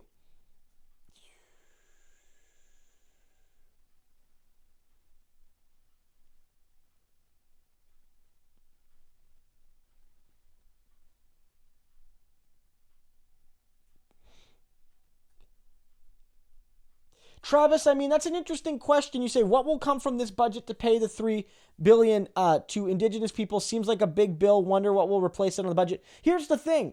The government in the last election, on a whim, without budgeting it, without consultation, without thought, put $4.5 billion, plus maybe more to come, on a pipeline that may never even ship one, quanta of tar sand oil. We don't know. It's not built yet.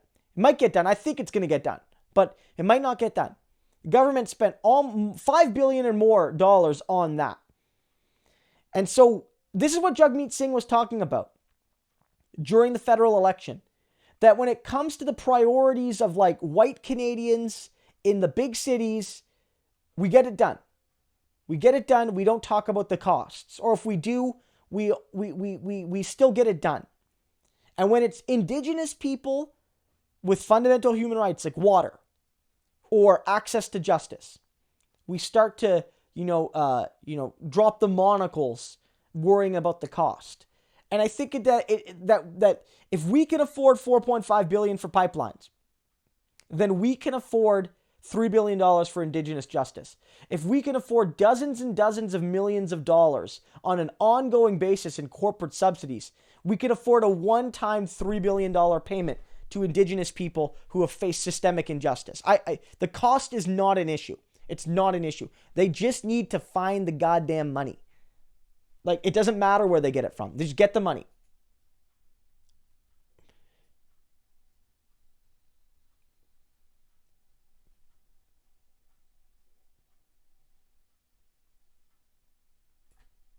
Yeah, ActRaiser was a really cool game. There's just so many great games on the SNES. I'll just be right back, guys. Literally, I'm just gonna go get some water. I'll be right back in less than a minute.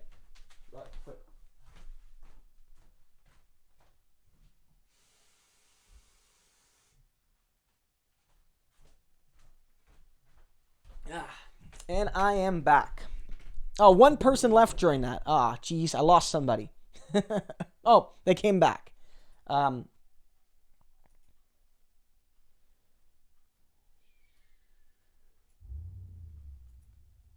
So I didn't realize we had a troll here at the bottom. I'm going to just deal with that. Sorry about that, guys. Because I'm kind of following around the stream here. Spam. Boom. Okay. So I had to deal with that. Sorry about that, guys. That did fill up the stream here, didn't it?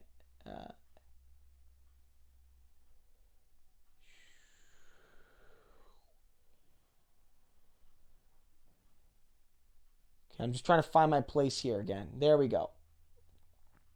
Let me see.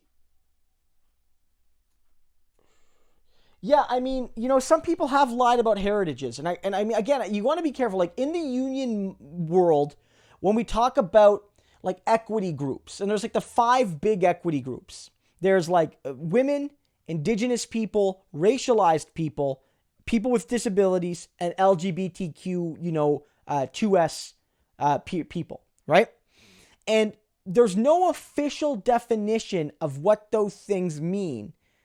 And it's often felt that the way to deal with it is to just let people self-identify. And I think 99.9% of the time that's the right way to do it. But there are times where people abuse that system. And if you can be confident somebody is abusing it, those people do have to be held responsible.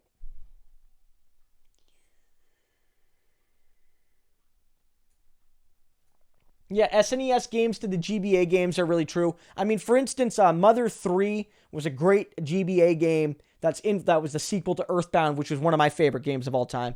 Really good game. A lot of good GBA games. Although I wasn't a big Game Boy guy after the Game Boy Color.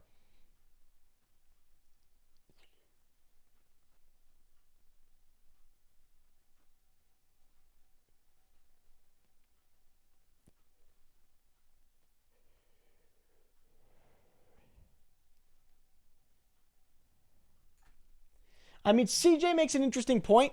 You know, he's not so much a fan, or sorry, not to gender. CJ makes a great point that it's not so much that they don't want people to run for office that are pundits because we need them in the media. I mean, that's an interesting question. On the one hand, I certainly see your point. There's only so many left-wing commentators, and like we need them to be on their game because the mainstream media is not going to talk about the issues we need to be talking about, and certainly they won't be talking about them in the way we need to talk about them.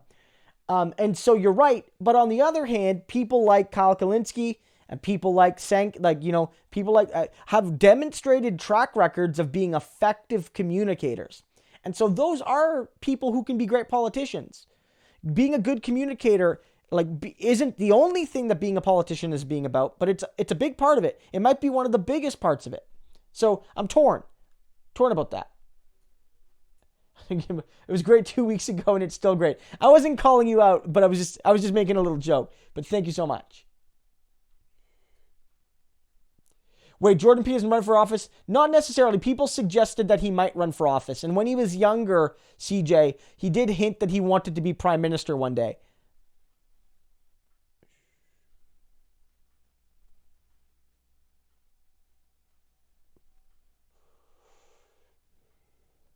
I mean, Ray asks, hey, Christo, is it your intention to drum up views with vids that draw chud swarms, that hockey vids were crazy, the comments were insane? You know, that wasn't necessarily my intent. Now, those videos did very well, better than my regular videos by many, many times.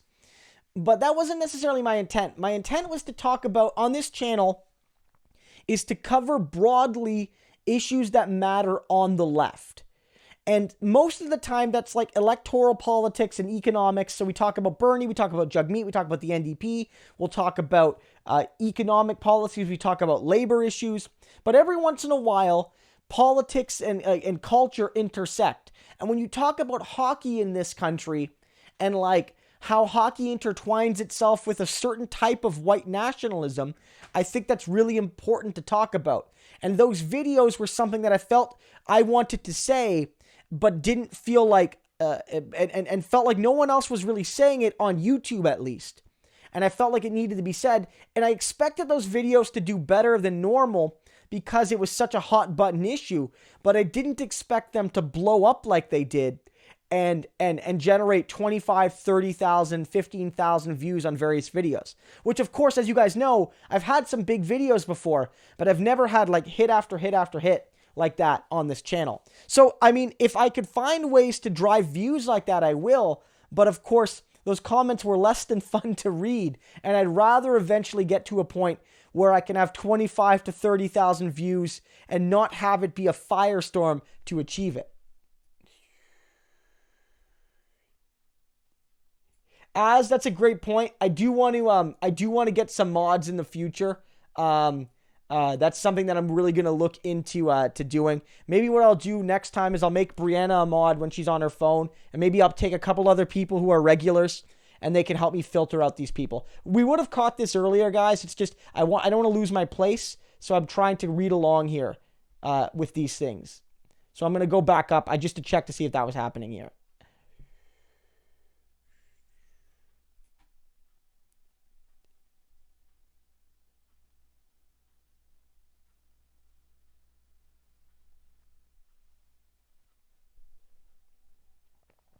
So I'm finally scrolling past all of these deleted comments.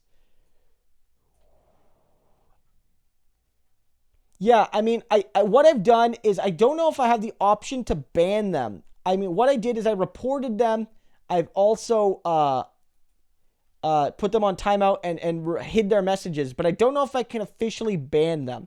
I'm not sure. That's something that I have to look into. I can't ban them from this screen at least, right? CJ, just mad his trash party got 1% of the vote. For those Americans here, we have like a 5-party system. We have the NDP, which is like the left-leaning party. It's like the Bernie party. We have the Liberal Party, which is like the right-wing Democrat Party. We have the Green Party, which is sort of also like the right-wing Democrat Party, but they care about the environment a little bit more.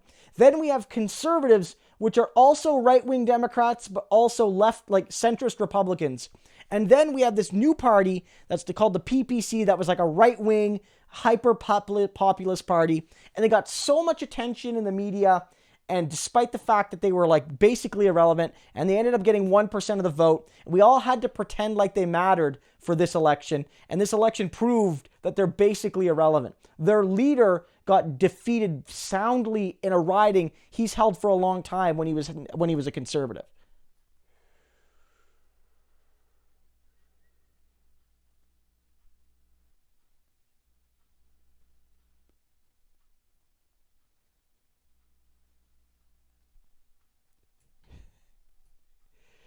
Ray, like again, like, do I ever feel just? I don't think I maybe subconsciously. I mean, towards the end of that cherry thing, I definitely was thinking, okay, I'm gonna make this video, and it's gonna piss off the people who have been coming to my other Don Cherry videos. So that was certainly part of it. But when I made those initial Don Cherry videos, it was not about angering the chuds, at least not directly. AG just got the Switch a few days ago. The Switch is fantastic. Let me know what you think.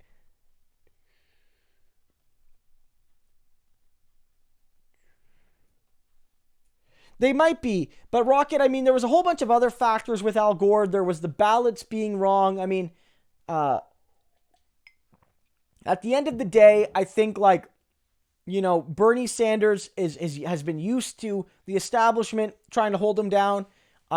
I think he's got a great chance of winning, and I'm not worried about any kind of conspiracy to stop Bernie, except for the one that's true, which is that the rich and powerful don't like him and don't want to see him win. But we know that, and that's one of the reasons we love Bernie.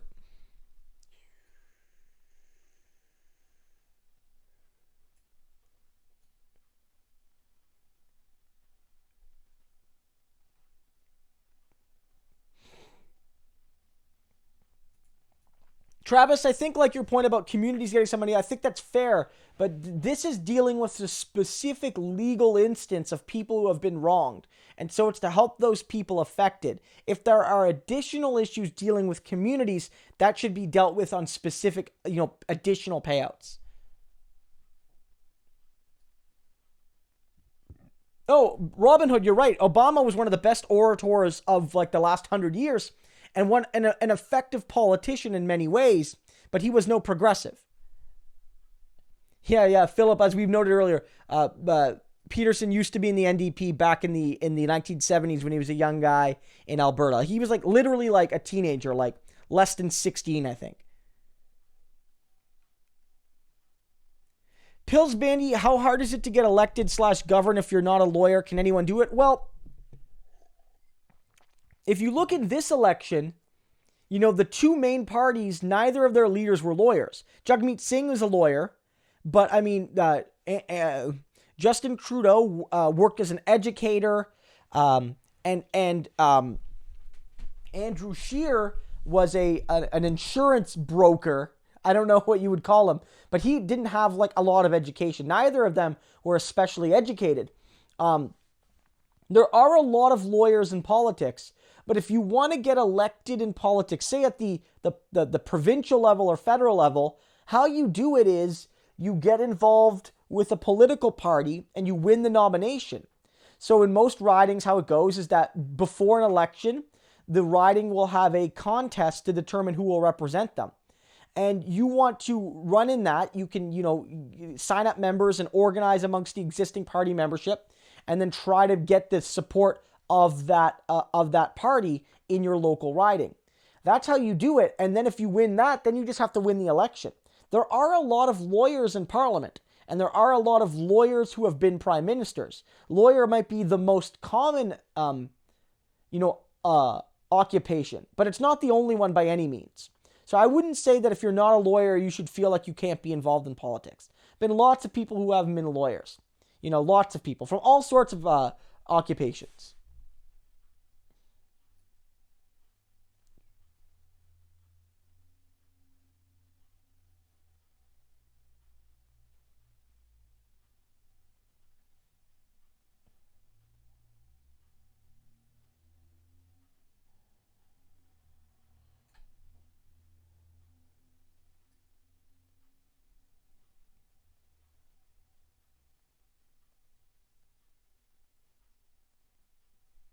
Yeah, Travis, I think that's it's a good point. I want to try to do that. It's just sometimes there's a bit of a lag delay on those two. And this gives me more real-time control. This is also a temporary thing while Brianna's not here.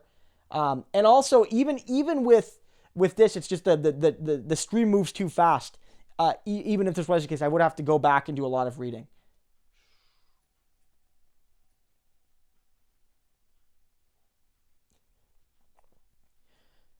Yeah, Andrew, I mean, yeah, I could certainly do that. It's just right now I don't want to take away from the stream too much. So that's not something I could do right now, but it does seem like I can at least block them from an individual stream and then that serves the purpose now.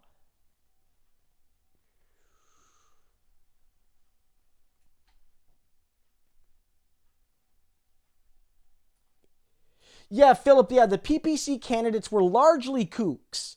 Like, not all of them. Some of them were, believed in the sort of libertarian vision that Maxime Bernier has been associated with, even though he ran as a white nationalist, basically. And some of them were former progressive conservative or conservative candidates who wanted to run for office but couldn't as conservatives. I'm not defending them. I'm not saying that I want them, but to show you us to acknowledge their contributions or anything, but to say that like most of their candidates were kooks. Most of their candidates were insane in terms of politics.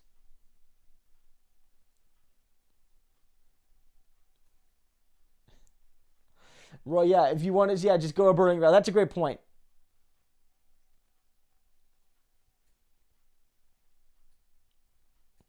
Yeah, to be clear, like, I'm not talking necessarily about how First Nations do it. That's very different. I'm not an expert, and neither do I want to tell nations how to police their own citizenship, in a sense. First Nations especially. They do not need a European Canadian telling them how to do that.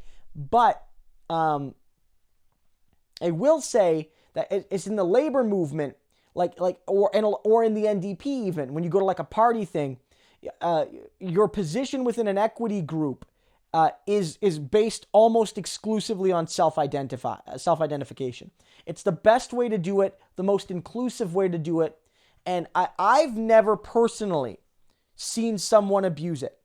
Now, maybe it's because I'm not entrenched with a lot of these communities, but people seem to use these the self-identification honor system with respect. Yeah, Sinistoria. Shearer was a clerk for like 6 months, but not for an insurance broker. But otherwise, almost all of his work is as an elected CPC politician. And of course, you can't call yourself an insurance broker if you're not specifically a broker.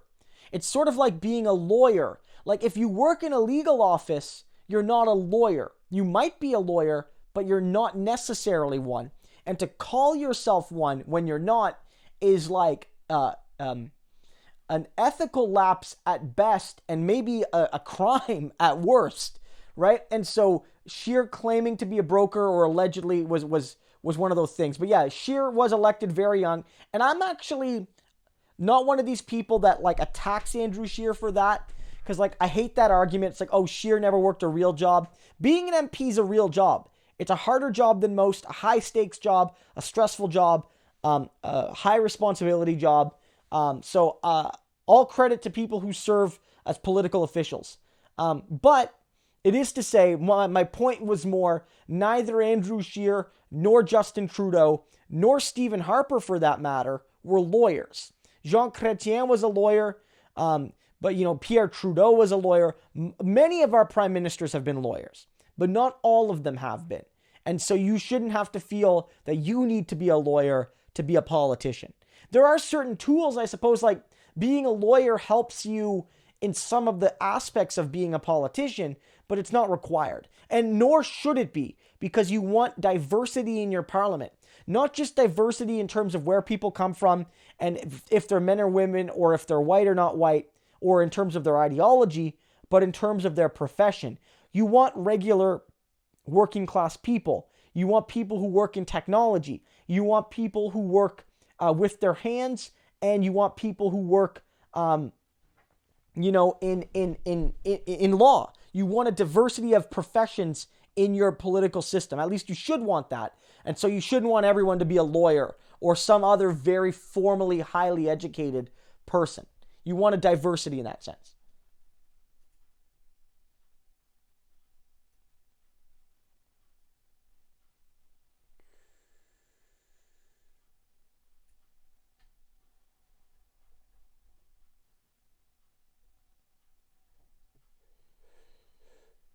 Okay, I'm just finding my space here. Sometimes where it'll do these weird things, like when it throws my chat around here. Yeah, Tommy Douglas was a Baptist minister. Many of the NDP leaders were not strictly lawyers, right? You had, for instance, J.S. Woodsworth was a minister. M.J. Coldwell also had kind of roots in education. He was a teacher, I believe, a principal in a school. Tommy Douglas was a Baptist minister. David Lewis was a lawyer. I'm not sure what McDonough and McLaughlin's professions were. Jack Layton was trained as an academic. Tom Mulcair, I think Tom Mulcair is a lawyer, I believe, and Jagmeet Singh is as well. So again, it is fair to say that there are a lot of politicians who are lawyers, probably more than there should be if we're being honest, in every party. But not everyone's a lawyer. You don't have to be one. Yeah, you're right, Pills Bandy. There is something to be said for if you're elected in a Western conservative riding. Regina's probably not even the safest one, but if you're like a rural conservative MP, unless you get challenged for a nomination or the party boots you, you basically have a job for life. You're right. That is true. That is fair. Because no other party's going to win that seat.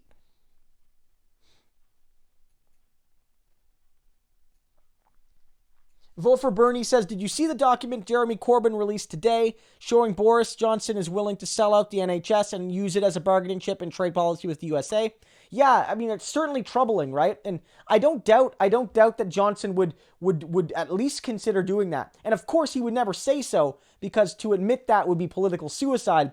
But the media spin in Britain is so bad that I fear that people won't see it, that people won't get a sense for that issue, and that it'll be obscured. As we've seen, for people who don't know, the election happening in England right now has been marked by a couple scandals where the BBC, not some tabloid, but the BBC itself has edited footage to make Boris Johnson look better. So the first instance was during Remembrance Day, he made a mistake at the wreath laying ceremony, and they edited in a shot of an old wreath-laying ceremony for Johnson where he didn't make a mistake. And that was to make it look like he was doing the right thing. And then more serious than that was that at a town hall, like a televised town hall, he answered a question from the audience, and the audience basically groaned and booed. They were visibly and audibly displeased. And they cut that out in favor of applause to make it look like Johnson looked good. They've done none of this for Bernie. And so I really do worry that the lengths to which media conspiracy has launched against Jeremy Corbyn might prevent some of these stories from getting their full, and deserved weight. And as I've noted, guys, the media bias against Corbyn is far, far, far worse than what Bernie Sanders has faced. To put that in perspective, for those who don't know, the American media is way less biased against Bernie than it is against Jeremy Corbyn. Scary as that is, right? Think about how scary that is, right? Really.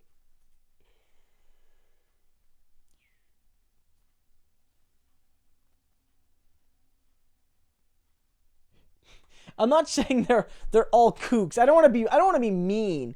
I guess what I was saying was that like a lot of them were, and at the end of the day, I don't really have a lot of like time for the PPC, and I felt they got far too much attention in this race, and we gave them far too much respect in that way. I don't think they deserved it. Robin Hood, thank you for the donation. Akeem Alu was brave to tweet out about Bill Peters. You're 100% right. You're 100% right that he was brave to do that. Akeem Alu was, for those who don't know, I made a video about this, but Akeem Alu was a hockey player for Bill Peters, the current head coach for the Calgary Flames. I don't know if he's been fired yet, guys. Let me know. And about 10 years ago, when Alu was in the minor leagues and Bill Peters was a minor league coach, Alu, being an African, player, was listening to hip hop music in the locker room, and the coach used the N-word to refer to that music, saying he didn't want to hear that in the locker room and blah, blah, blah, blah, blah. And it's another sign of like the racism of hockey within the system, but also by fans. And what I noted in that video is that much like Don Cherry's discourse, we've heard so much about how like there's almost been like this white nationalist rhetoric that's been intertwined with hockey. This isn't to say that all hockey fans are white nationalists or that all hockey players are. I'm a hockey fan and I'm not a white nationalist, and I know there's hockey fans here who aren't. But it's like these are things that we have to grapple with. And when people are like, why do people feel unwelcome with the game of hockey? And like these are the reasons. These are the moments that make people feel like they don't belong. And if we view hockey as Canada's game, then we need to sort of realize that it needs to be better at reflecting the reality and diversity and demography of this country. And hockey does not do that. And until it does that, you're going to hear continued issues like this. And this is connected, at least thematically, to Don Cherry.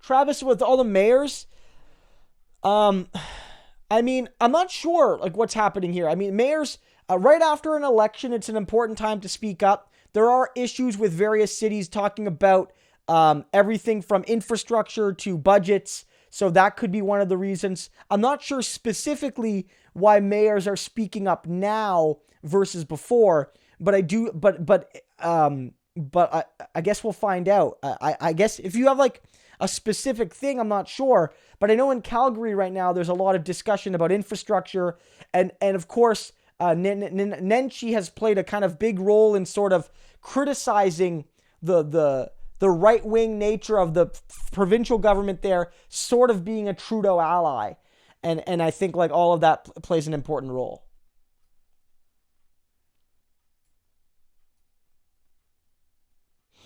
CJ Belcher makes a good point. If you want diversity of thought in political parties, would electoral reform challenge that? Well, there's a few things you can do. One is that an electoral party list does not need to be a closed list. There's two forms of electoral reform. There's two types that could be considered right now for Canada that would be constitutional and work for our system. The first one is the single transferable vote. And basically the way it works is that you build multi-member ridings and that everyone runs in that riding and you get multiple votes in it. And so there's like 5 seats in a bigger riding.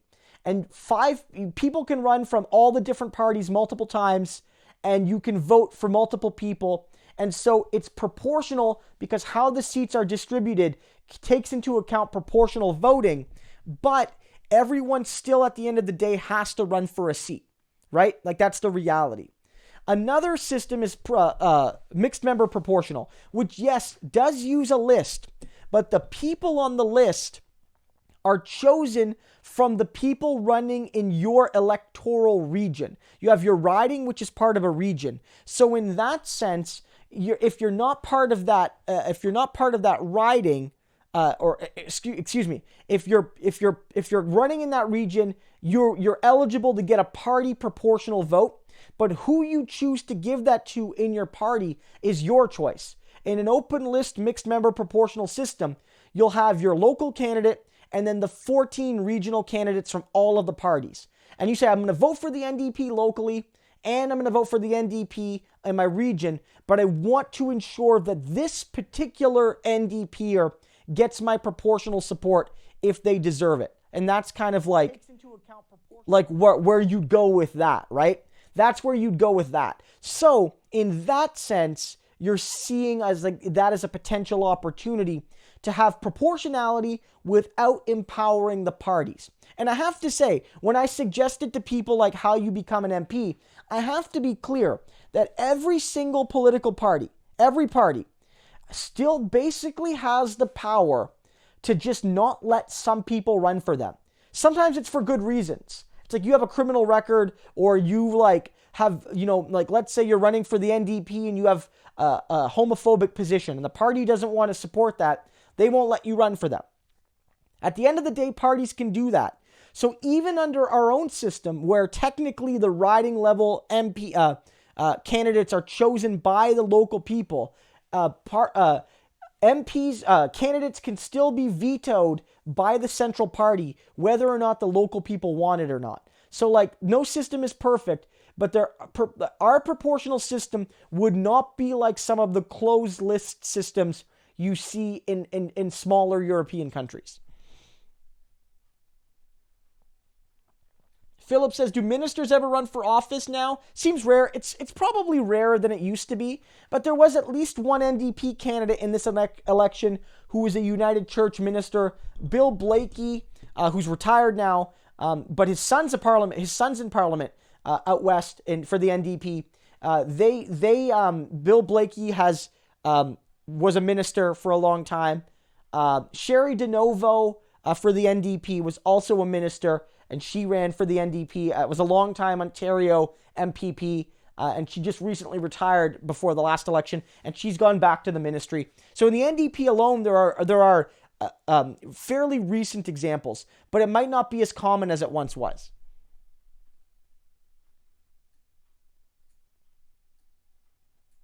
Pills Bandy, yeah, certainly. I mean, if you make a run for office and you want to talk about that, let me know. We'll figure something out if we can have a chat on the channel.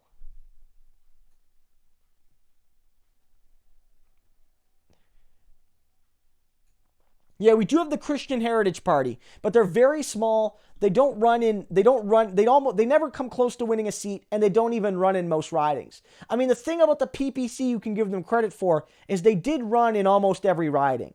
They really did put up a full slate of candidates, which is pretty big for such a small party, pretty impressive.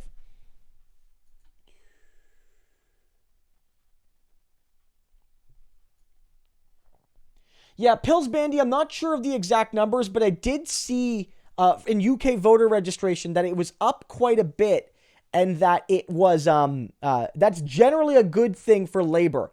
Because if you're getting young people registered, you're getting non-voters registered, often those people tend to fit demographically the Labour voting blocks. And so nothing's guaranteed, but if those people do come out and vote Labour, the polling might not be reflecting that. Philip, why is the NDP not strong in Saskatchewan anymore? I mean, it's hard to say. I mean, some of it's based on the shifting natures of the population. In some ways, the NDP was so successful at building, social justice in those provinces, like Saskatchewan, that the people there became wealthier, and then they didn't support the NDP anymore. Saskatchewan and Alberta are the two richest provinces. Don't let them tell you otherwise. You'll hear this a lot from Albertans saying, oh, we're hurting in Alberta. But the reality is Alberta and Saskatchewan per capita are the richest provinces, and by quite a bit. And by quite a bit in some ways. And so that's really important to realize that those provinces are not hurting. And I guess it's not surprising that maybe some provinces that see themselves as rich are aligning with conservatives because they see that as their values. I'm not exactly sure why, though. It's a really interesting question because, there's still like working class people there, and I'm not sure why they're not supporting the NDP as much. But yeah, Saskatchewan again in this election was the only like big province. I don't know what PI did, but it was the only big province. It might have been the only province. Correct me if I'm wrong. To give all of its seats to one party. Because I know New Brunswick didn't do that, and I know Nova Scotia didn't do that, I believe. But I know Newfoundland didn't do that. Did PEI do that, guys? Let me know. I think Saskatchewan was the only province to give every single one of its seats to one party, to the Conservatives. Even Alberta didn't do that. Alberta gave one seat to the NDP.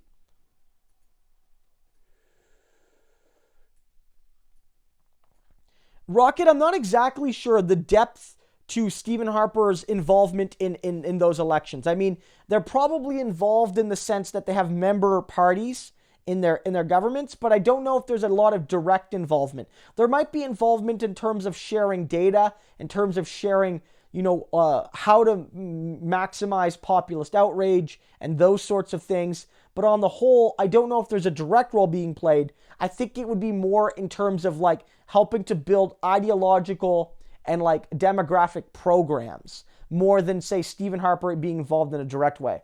But I'm not sure about that.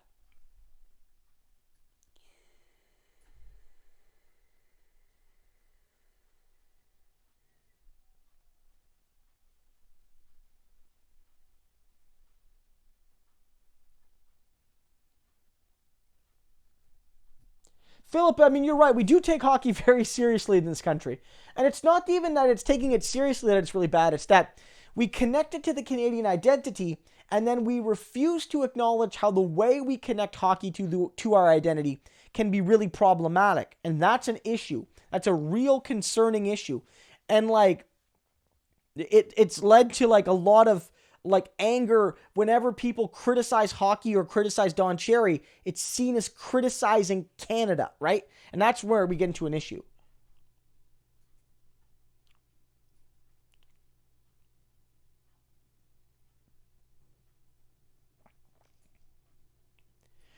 Philip says Nanid is Nanid Nenshi a liberal? I don't know if he's formally a liberal, but yeah, if you look at his ideological leanings, who he's associated with, he's basically a close ally of Trudeau. I think like at least if you match him to federal politics, he would definitely be like a Trudeau liberal. Yeah, I would say so. He's not really a left winger. He wouldn't be an NDPer, that's for sure. Not federally, at least.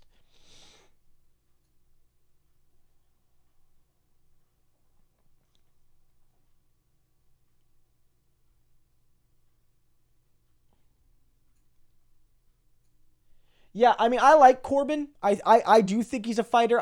Ray, I disagree with you here, personally, but like not in any kind of like visceral way. I think we disagree. I think Corbyn's done a good job despite the given all that he's faced. But I think Philip's right that even if you're not sold on Corbyn, the Labour Manifesto is fantastic. It's the best thing to come out of politics in the English-speaking world in a long time. Let's be real. Bernie Sanders and Jagmeet Singh, as much as we like them guys, are not offering the same kind of bold platform that Jeremy Corbyn's Labour is offering, right? Like they're not. Like they're being much more bold.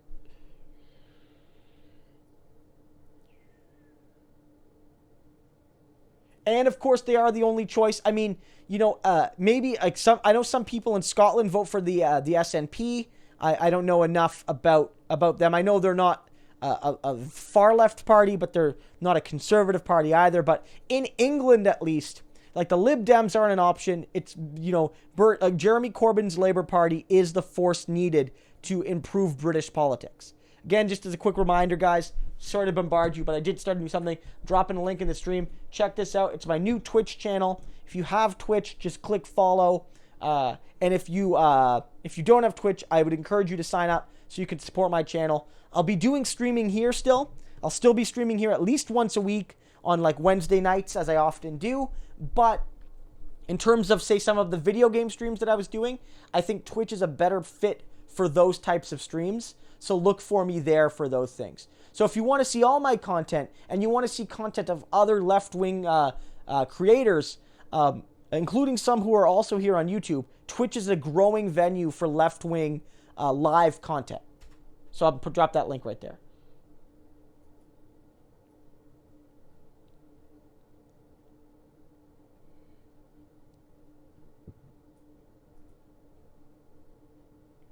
Yeah, Shad, I mean that's true to a certain degree that like we would meet our goals. And part of that is the policy positions of Alberta and Saskatchewan, but part of that is also, to be fair, that they are fossil fuel producing provinces and that like we might have to do different things and get different energy resources in other places. So it is tricky. I don't want to suggest that it's only Alberta and Saskatchewan's fault we're not meeting our climate objectives. I think there are serious issues with looking at it that way. But those provinces are in some ways barriers to some of the broader climate objectives most other Canadians agree with. I don't think that's unfair. Maybe the SNP will win. I don't think that's possible, Sinistoria.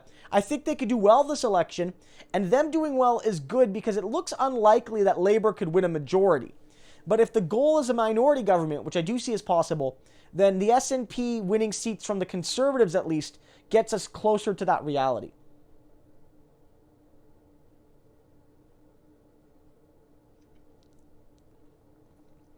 Way, I'm not sure about that. I think a lot of the supporters of Brexit are older folks who are more regular and already registered voters.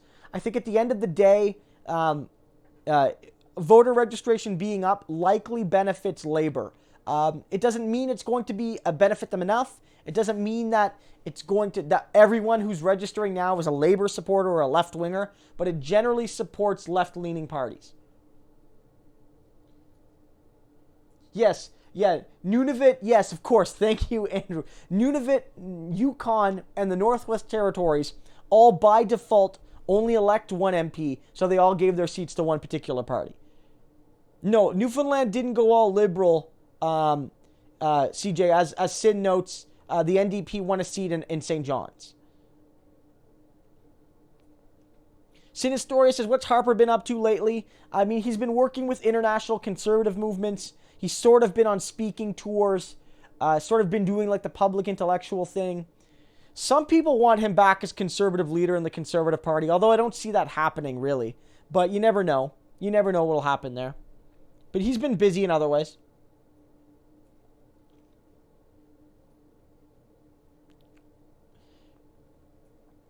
Yeah, Pills Bandy, I could see that. I like watching the World Juniors. At least I did for a long time. But I think you're right that the World Juniors and the Canadian Hockey League have the same underlying issues that the NCAA do, which is that these leagues are basically treating these kids as professionals, but they're not getting paid anything, really, let alone what they're worth. And I do think that's a fundamental issue. And so the same fights that are happening in the NCAA should be happening here in Canada with minor hockey, with like, you know, at the OHL, WHL, Quebec Major Junior, you know, QMJHL levels. And we have seen some of those talks here.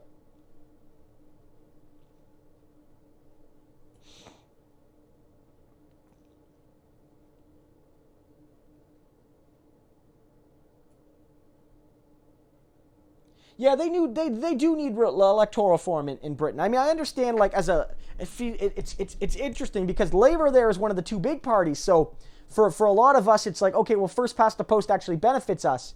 But you know, here I think, you know, electoral reform is still something that we should support because it is the right thing. It reflects the will of the people, and like that's what matters, right? The will of the people has to be reflected. Yeah, Trammer says basically that the partial stand down of Brexit, they're not fully standing down. That does help the Conservatives. How much it helps them remains to be seen, but that of course is a little unfortunate.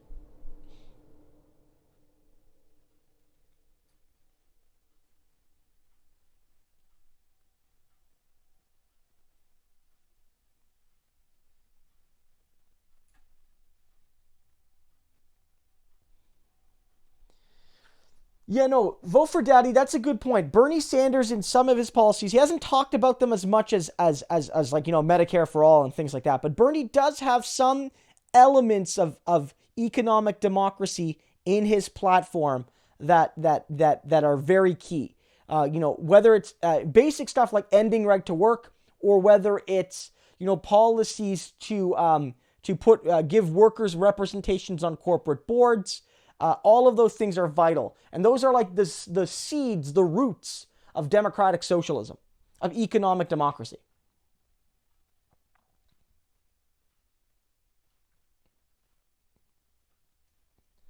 Yeah, Pills Bandy, I agree. I think like again, even if it benefits us, electoral reform is still the right thing. It's the right thing to do. It represents the will of the people. That's what democracy should be about. You know, people's will should be represented as accurately as is possible. It's not always possible to fully represent everyone's will 100%. You're always going to have a system with imperfections. But some system, some element of proportionality is required, I think, to represent the will of the people in a broad and complex democracy.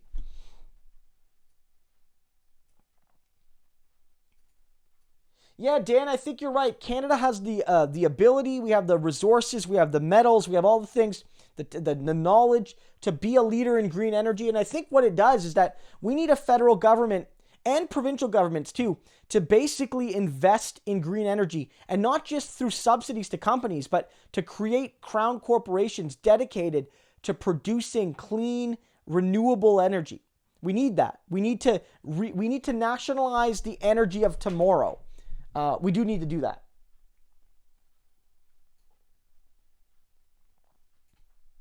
Sinistoria, I like the idea of mandatory voting.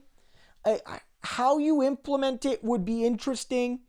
Some people have suggested that would be, specifically within the context of Indigenous people, that would be a colonial act to demand Indigenous people participate in a colonial system. Some Indigenous people, for instance, don't recognize the legitimacy of the Canadian state. I'm not here to have that debate, guys, like tonight. That is not a tonight debate. But to say like that the colonial Canadian state will make it a crime not to vote would be inappropriate, I think, for some Indigenous people. And of course, other people will say in a free society, you have the right to vote, but you have the freedom not to vote. I think, though, that as long as you could, for instance, go and of course, declare that you're voting for no one, you could do that. Or what you could do is, instead of making it a stick, you could offer some carrots. You could offer a tax rebate or some other kind of benefit to vote. And that might be seen as less interventionist into people's liberties. Say that if you vote, you get a $50 tax credit or something like that. That the government could offer to people. I don't know. Like, that's just me spitballing. But I do think some kind of effort to encourage voting. I think one thing is lower voting to 16 and have voting done have voting be done in schools would be one thing. Get people voting at 16 and ensure that during their first election they can vote in their school so that people get a habit of voting. That would be another thing. I don't know if like, oh, I voted at 16 and now I'm going to vote at 19. I'm not sure, but I do feel that like if you have voting at 16, you take your civics classes at like 15, you get to vote, because I support the voting age at 16, maybe even lower, but certainly at 16.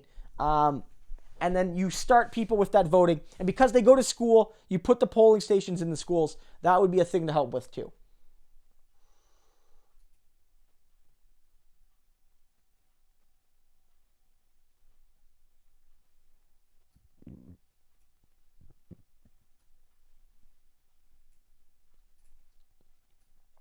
Okay, Pills Bandy with a great question here. I like this question. I've ranted about some stuff. What's your favorite sport? What do you see as the most socialist sport? Are salary caps socialist within the sports framework? In terms of socialist sport, man, I don't know about that. That's a tough one. In terms of my favorite sport, I guess maybe soccer. Maybe like, soccer / football, but I'm not 100% sold on that. But in terms of salary caps, I would say that salary caps are not socialist. I would say that the purpose of a lot of the league structures, especially in North American, in the big leagues, like Major League Soccer, NHL, NBA, NFL, baseball, MLB, are all designed to protect the owners. So it's not socialism, it's sort of a corporate system of welfare. It's a corporate welfare structure for billionaires to take care of one another. So the salary cap isn't about building equality. It's about protecting owners from having to spend more than one another on labor. It's collusion of employers more than anything. A true worker, like, okay, let's besides the fact that the players would own the teams, let's say, any worker-centric system in sports would get rid of the salary cap. There would be no salary cap. Players could make whatever they wanted and teams could afford to pay them. And so players like LeBron James, you could pay him $100 million a year if you felt he was worth it. Players could make whatever they want. There would be no artificial caps preventing teams from competing for the best players. Another thing you would get rid of, and this is more controversial, you would get rid of the draft.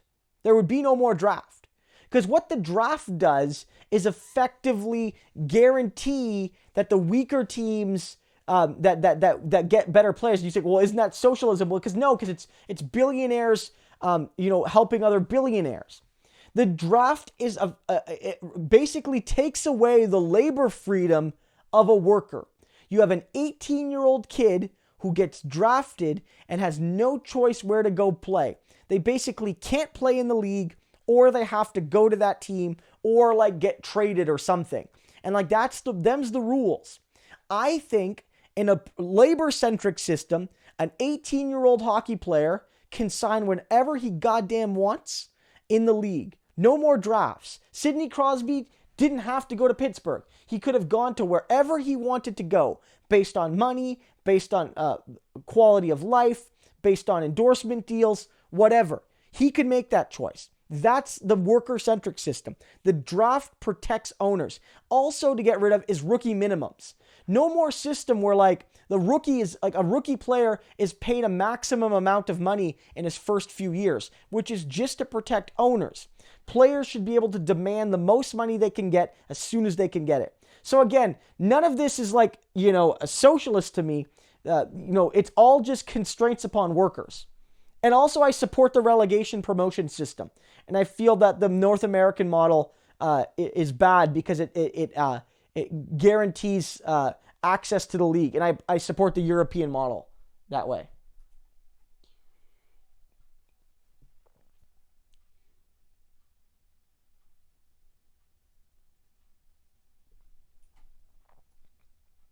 Yeah, vote for daddy. I mean, yeah, you got to be careful with these things, right? Because like there are populations historically and today that have complex relationships to like governmental structures in Canada and the United States. And so you might offer incentives which would be seen less as infringing upon people's rights. That's my view.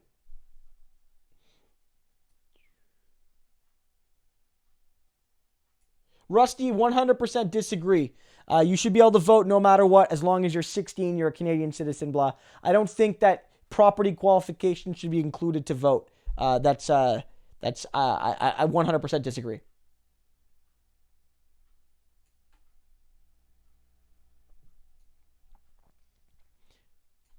Yeah, Andrew, I think that's like an interesting point. The one challenge there is who gets included and who doesn't. Indigenous people would be a likely, yes, but who do you include from religious and ethnic minorities? Do you only include those religious and ethnic minorities that are like historic, like for instance the Amish, Mennonites, things like that? Or do you include potentially all religious and ethnic minorities? And in that case, in some communities, that could be the majority of the voters. So I don't know what the answer is strictly, but I do think that if you offer some positive reinforcement, you get around some of the exclusions. I know some people will then feel that like those who don't vote are being left behind, but the alternative is being like a punishment for not voting, like a fine or something. I think that's like much more politically damaging. Pillsbandy, in terms of access to the sport, that's a great point. In terms of being able to play it, soccer does have a low barrier to entry. You just need, like to kick the ball around, you need a ball and like a field. Whereas like hockey, it's very expensive. American football, very expensive. Basketball, not as bad, but still more expensive than soccer. I mean, you could sort of make imaginary nets for soccer. For basketball, you basically do need the hoop. You do need the hoops and a specific surface to play on, given the way the basketball works. Soccer, you can play on the street, you can play on inside, you can play on grass, you can play on dirt. Like soccer really is that universal of a sport. And in terms of even like investment, I mean, in soccer, at the very least, it's the most egalitarian sport Because like you could start a club at the 11th division in England and then over the years make that club a Premier League team. Whereas in North America, the only way you can become an NHL team is if you have hundreds of millions of dollars and the NHL lets you into their exclusive club, right? And it's a fundamentally different system. There's no model in North America where the Toronto Marlies can play really well and then eventually make the NHL. We don't have that system here. And I like the European model better than ours.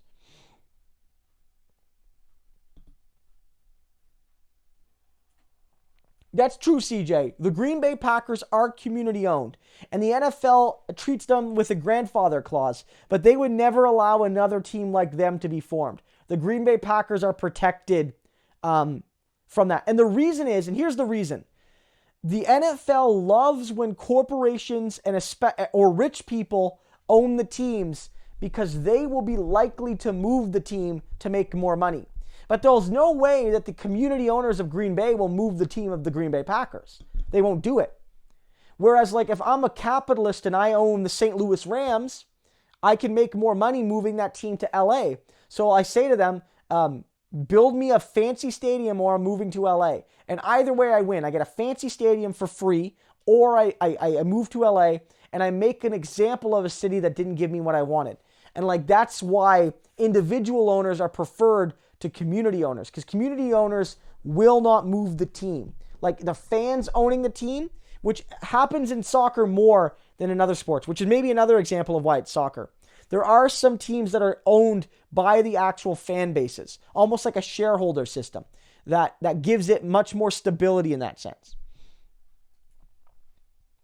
6-0 Adam B. Thanks for the update on that.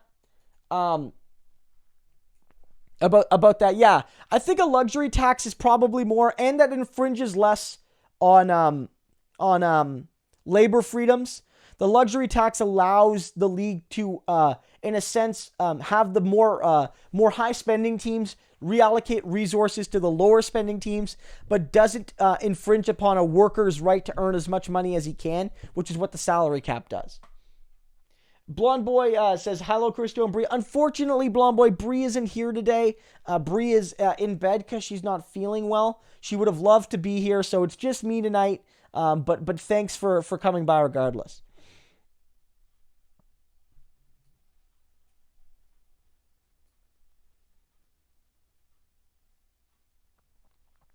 Oh, wow. 8-6 tonight. Wow, that's crazy. That's a lot of goals. That's not a... Yeah, no, well, Ray, I mean, what's happening right now actually is the Leafs started strong this year. They had a good start, and then they had a bit of a slump, and they fired their former coach, Mike Babcock, and now they have a new coach, Sheldon Keefe, and yeah, the Leafs are 3-0 under this coach, including a couple very convincing wins, like this 6-0 win. So the Leafs are in a really good position right now, and I think that making that coaching change was a good one. So the team has all the talent in the world, and if they have a coach that puts them together, then it's great to see. Oh, Philip, I'm not saying that people will want to support what I support. I'm just suggesting that like the draft is a tool to benefit the owners and not the actual. And it's not about competitiveness. It's about restricting labor freedom. Because imagine if there was no salary cap, and imagine if there was no draft. What would have happened when Sidney Crosby came in as a free agent at 18, and he could sign anywhere for any amount of money? It's not just that the small teams, quote unquote, couldn't have him. It's that the Leafs or Canadians or Rangers or whoever else was competing for him would have to pay him like $20 million a year. And they won't want to do that. So they, like...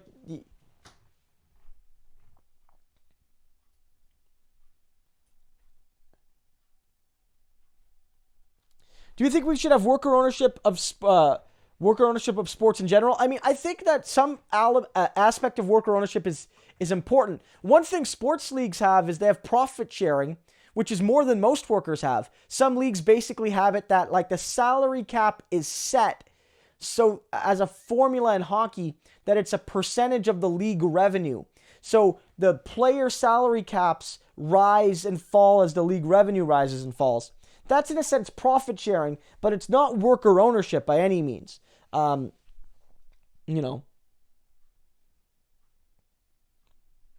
Rusty, I'm not necessarily a fan of Bitcoin. I don't think it's here's the thing. Bitcoin is a commodity. I don't know what it's a commodity of, but it's a commodity. It's far too volatile to be a currency. And that's why I don't think it works for the reason it works. Some people have gotten very rich off Bitcoin. Power to them, I guess. But I don't see it as stable as a currency.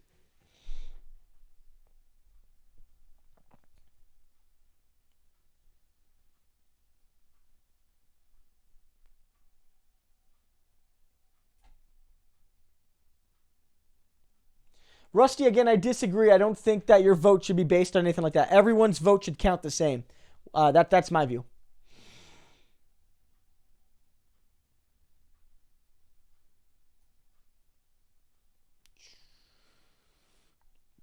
Well, I mean, everyone pays taxes, Rusty. Everyone pays taxes. When you talk about sales taxes and all sorts of taxes, even the poor pay them.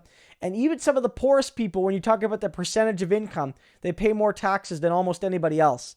Again, I don't agree with you. It's one person, one vote.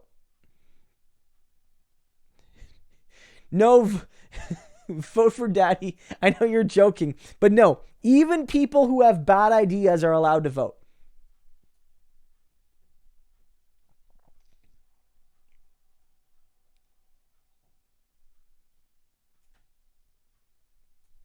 I mean, yeah, okay, vote for daddy is a great point. Look, if you want to make give everyone property to own and then make property vote qualifications, I guess then that works, I suppose. But I mean, I don't know.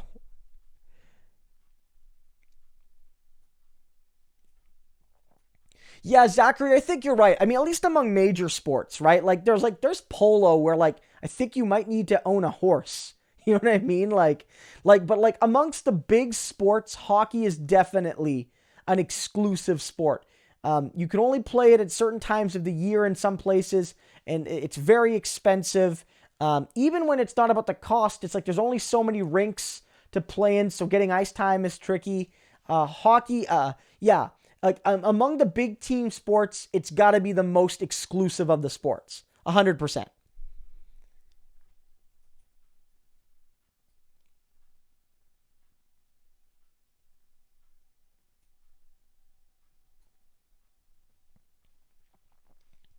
Yeah, Adam, there's community-owned teams, and there's these stories of these smaller league teams. I think soccer is so much more interesting with that. And there's also, I think, what team is it? There's a team currently in the fourth division in England, third division maybe, that was effectively sold by their owner. I forget what the team's name is. Maybe you guys will know.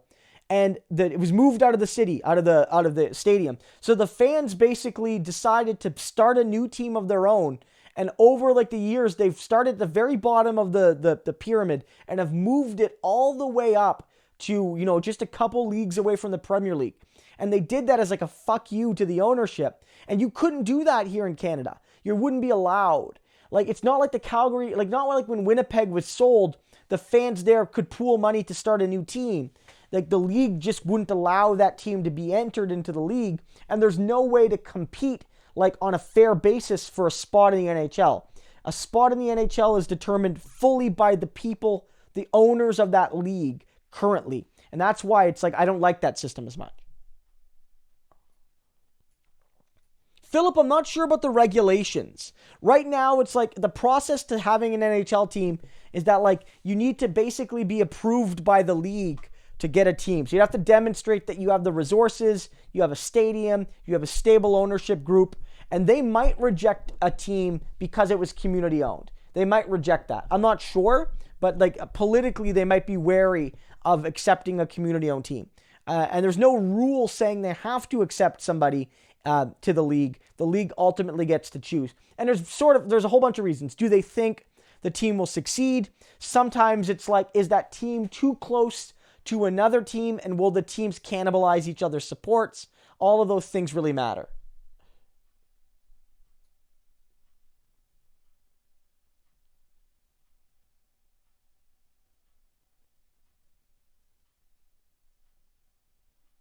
Oh, yeah, Philip, another one. Golf and tennis are certainly up there. We're talking team sports. I think hockey, just in terms of the raw cost, makes it more prohibitive than even baseball and football, which also have some costs. Whereas soccer is a much cheaper sport, at least to play at a recreational level. But golf and tennis definitely, not only in the fact that they're expensive, but they're sort of associated with a certain type of social class. They're often associated with like clubs that you have to be a member of. And so, like, and I know that's not always the case, but like, it's versus like other sports which are more public in their nature.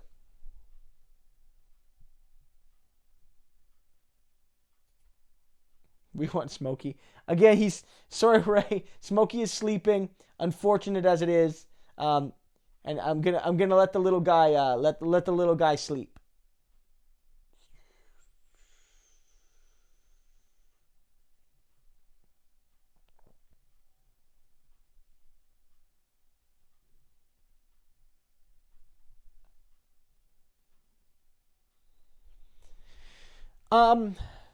I wouldn't necessarily be fully opposed to public ownership, public investment in stadiums, but there need to be guarantees.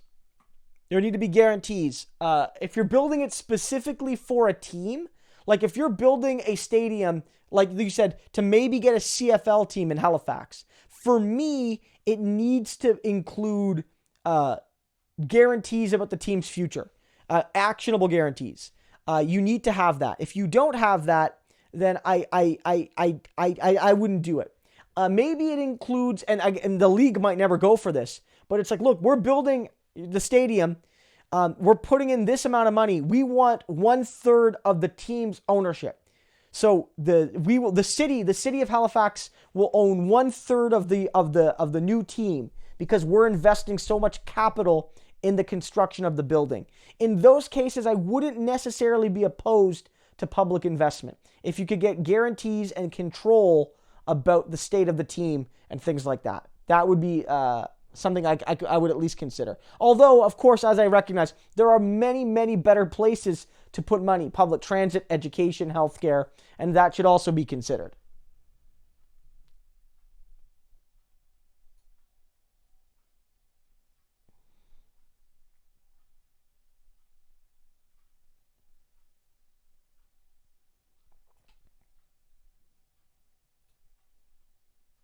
Well, like the draft sucks for every player, really. The draft limits their ability to go where they want. It's often combined with a maximum youth salary, so that players, even like not the best players, but like Mitch Marner, William Nylander, Austin Matthews, none of them could make more than a certain amount of money their first year because the league basically forced them to go to one particular team and then basically said there's a maximum amount youth players can be paid, even though in a more open system they could command a higher wage.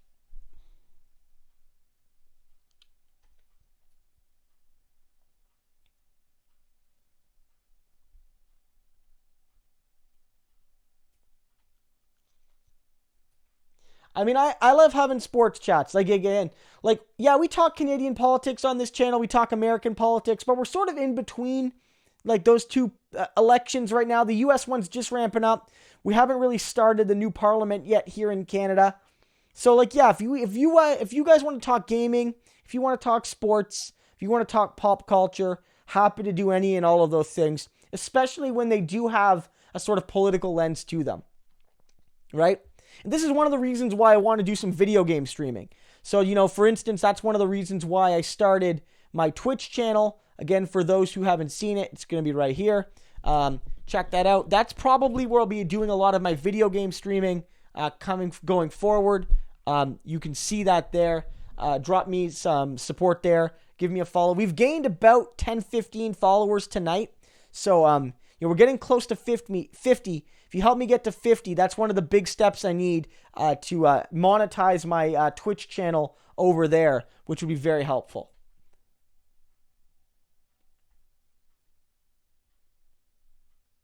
Yeah, Zach, that's exactly what I thought you meant when you said it's ice time, equipment, travel is often a big thing, and it is the less racially diverse than, say, basketball or football or soccer, but maybe more diverse than tennis and golf. I'm not sure about that. But if we're talking major team sports.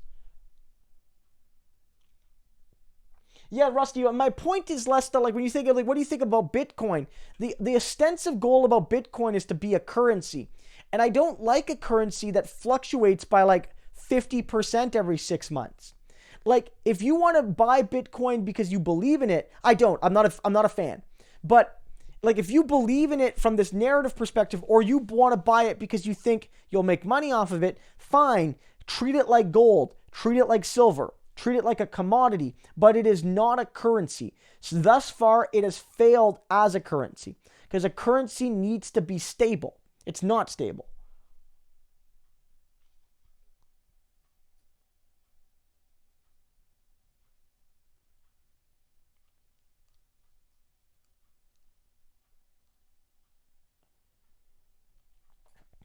Everyone who owns a dog should be allowed to vote. And for every dog you own, you get an additional vote. I mean, I don't know. Look, I still disagree, Philip, but I support that more than the property qualifications, gotta say. And I say that as somebody who owns property yet does not own a dog.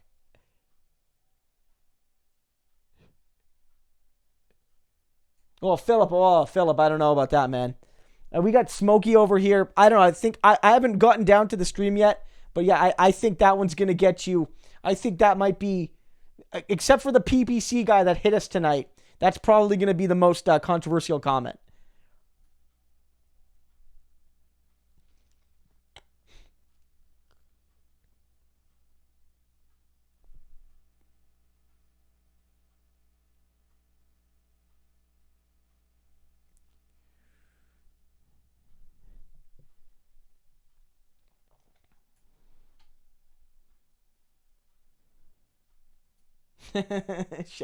Shad saying, an NDP chat talking about voting cats. I can smell a Tommy Douglas speech coming up. Look, I love Mouseland. In fact, one of my first videos on this channel talked about Mouseland a little bit and talked about that meaning. And I've done that on this channel multiple times before. So if you go way back in the archives, I've talked a bit about Mouseland and its meaning, and Tommy Douglas and his socialism. So if you want to ever see some very, very low quality content, low quality in terms of audio visual presentation, go back and see my earliest stuff.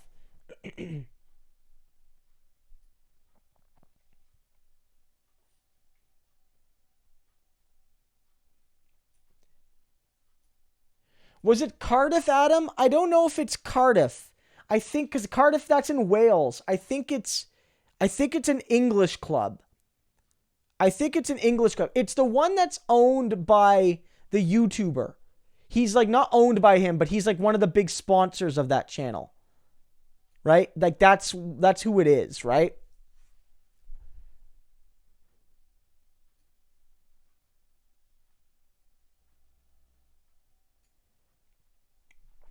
Sean asks about if I'm doing a video on the BC NDP convention. Likely not. I did one about the Ontario one because I was there. And so one, that is a kind of a niche topic that I don't know it's going to get a ton of views, but also it's like, I don't want to do a convention recap unless I could really be there and see it for myself. So I was at the ONDP one. But I would say, like, it was pretty encouraging. I like that the membership is pushing the government to be more bold and progressive, and I hope the government listens. I mean, John Horgan's government is one of the best in this country. It's probably the best in this country right now, in terms of all the provincial governments, and better than the federal government. But like, they could be doing more. Like, where's dental care? Like, they have a budget surplus. They should use it to build dental care, child care. Like, do it now. Don't wait for the election. Start those programs now. And like, get the voting age down to 16. Do the right thing on all of these fronts. And I think like the membership, but full decriminalization of drugs, really demanding more from the party is crucial. Now, I just hope the party listens.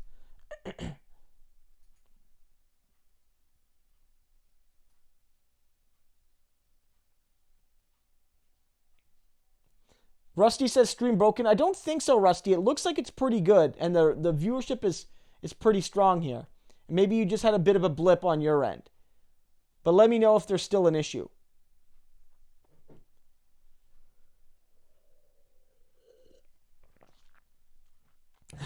Pills Bandy. Do you see the picture of Matthew Green at the Ontario Fed of Labour wearing a Union thug shirt? When does he become PM? Look, I love Matthew Green. Jagmeet is still the leader of the party. And, like, I got no desire right now to be like, who's the next leader? Jagmeet's the leader. And for all we know, he could be leader for a long time. But Matthew Green is a star. And he is going to be a vital voice for the left in this party and for the party in general. And I am a huge fan of Matthew Green. 100%. I think that if Jagmeet is smart, and I think Jagmeet is smart, he is going to give Matthew Green an incredibly important role in this caucus. Whether it's an important critic role, or whether it's a key role in energizing the base and in energizing young people, energizing different communities to come to the NDP and stay with the NDP. I think Matthew Green is a future star of the party. And yes, if there was a situation where Jagmeet no longer remained leader, Matthew Green would be one of my favorites to become the next leader. I would certainly support that move.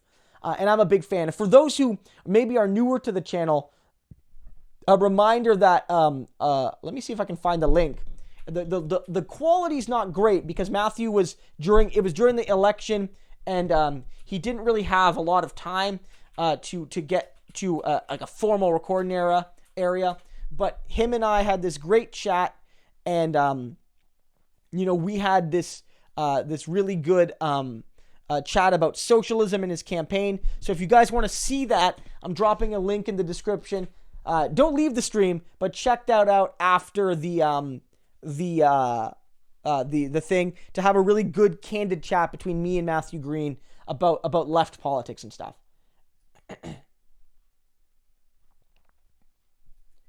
I mean, Adam, in terms of privatization, I'm not a fan. I wonder, though, if that could be a compromise, because it is just a name, I guess. I wonder. I haven't thought about that. I'd have to think about it. On the one hand, I think that, like, if there's certain historically important names, you wouldn't want to do that to Parliament. You wouldn't want to do that to legislatures. You wouldn't want to make it like the Doritos Taco Bell House of Commons. You know what I mean? And the Mountain Dew Code Red Senate. You know what I mean? Like, you wouldn't want to do that. But, if you're talking about highways and stuff, maybe that would be something to do. I don't know. It seems kind of like déclassé, but it's better than actually selling the thing, I suppose. I'd have to think about it more. Yeah, there is UK elections coming up, not certainly. And we've certainly talked a bit about those, but it's like normally on this channel, because of like my proximity, I focus more on Canadian and American stuff, and we're sort of in between there. So, whereas during the election, the Canadian election, everything was like hyper focused on the Canadian election. We'd mentioned Bernie a couple times during the stream here and there, and then it would be like right on the Canadian election. Whereas right now we're in a different frame of mind, right?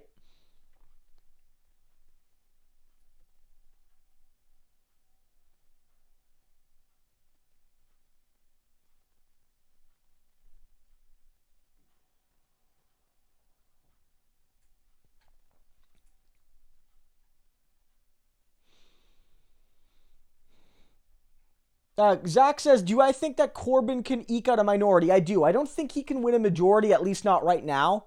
But I think that if he continues to rise in the polls, and I do feel the polls are underestimating Labour, he could eke out a minority government, especially if the SNP has a good performance in Scotland and takes away some Tory seats there. I do think that's certainly a possibility. I do. He needs to do some work. But it'll need to happen. And yes, Vote for Daddy said it might require a minority, a coalition of sorts with the Lib Dems. I think honestly, because Johnson wants Brexit and Corbyn would have a people's vote, I bet in that scenario he could build a coalition of the Scottish National Party, Labour, and the Lib Dems, maybe even like some other smaller parties, and they could add up to enough to stop Brexit. That might happen.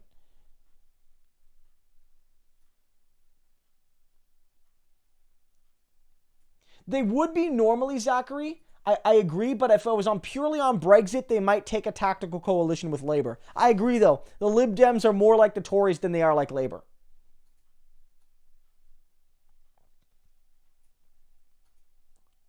Yes, it is story. I mean, 100%. I'm not saying I support Adam's suggestion. I don't even think Adam necessarily supports it. I just thought it was like an interesting thing that I'd have to think about. But you're right that like some people, want their name on something for like the power trip, and then other people just want like recognition in a more passive way. And so, I'm not necessarily opposed to like buildings being named after people on university campuses, but public resources are different, right? That if they're effectively purchased by individuals or corporations, I don't know if that sends a good message.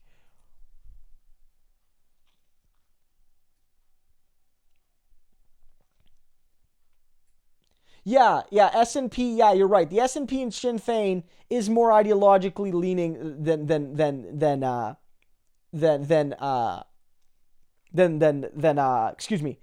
Lib Dems are to Labour. Those are all kind of nominally social democratic parties.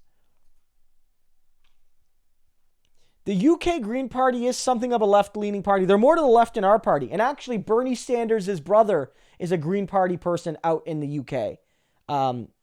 Larry Sanders. He should be in the Labour Party, but he's a Green apparently. But they're not so relevant at the federal level in Britain. They won't win more than a couple seats.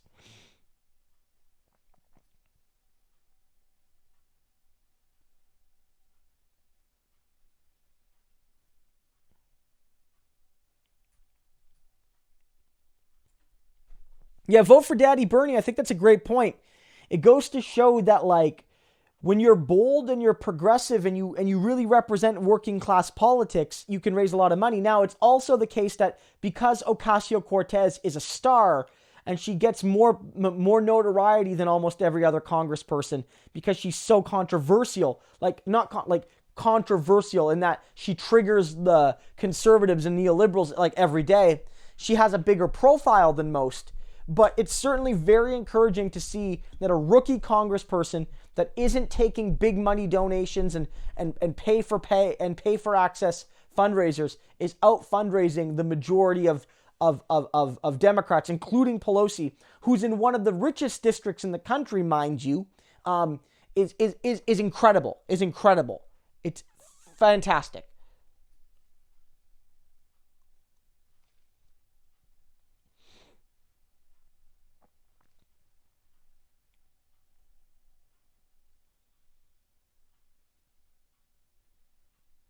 Yeah, Philip, the NDP's got some great MPs. Of course, we wanted to win more seats in this election. Of course we did.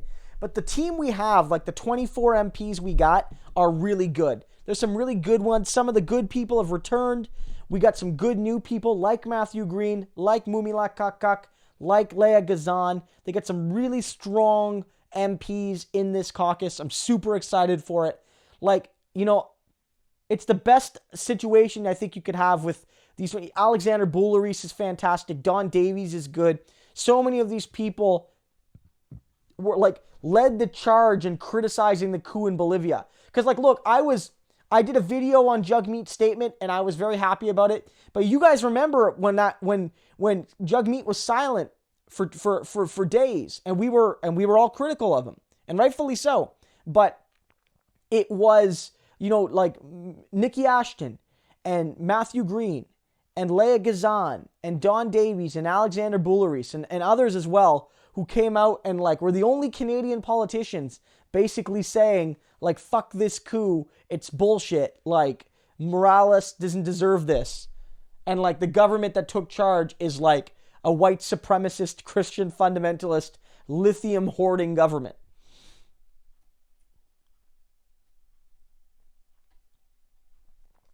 Yeah, Dan Corbertine, Harvey's House of Commons, yeah. Queen's Park Label Making Company, yeah, there's so many ways you could do it, right? It's just... But yeah, it's so you'd have to be careful. Even if I did support the idea, you'd have to be careful what got names. You know what I mean? Especially what if it was BMO presents the Bank of Canada. Like, that wouldn't look good.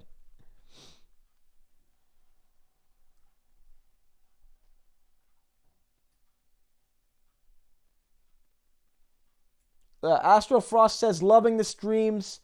Christo, thanks so much. I really appreciate it. Thanks for the comment. I hope people are enjoying it. The comments have been really lively and fun this time around. I really appreciate that. Always love talking with you guys. Love doing it every single week. So I'm glad to see you guys like it too.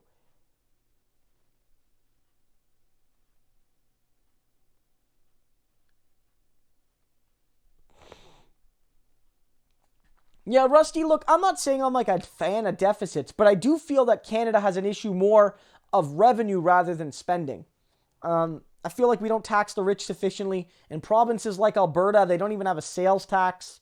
Like, there are so many ways we could address deficit issues without, just becoming to cut with through austerity. I don't feel that's the need, at least in Canada.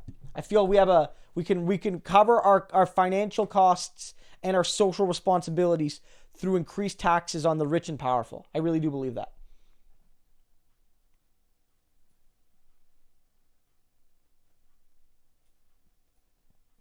Yeah, Astral Frost, there has been a tightening in the polls. You're right. 7 points is obviously not ideal. But, if Labour could take, say, 2 from the Conservatives, then all of a sudden that's a, 3-point poll, right? You know what I mean? 40-33 becomes 37 35, right? Or 40, it becomes 38 35. Like, you really can narrow it very quickly if Labour can start doing that. So if Labour can, for instance, start taking some from the Lib Dems and can start taking some of those marginal votes away from Conservatives, and if Labour can work hard to get those registered voters to vote for them that maybe aren't represented in polling, they could cause a surprise again on election night.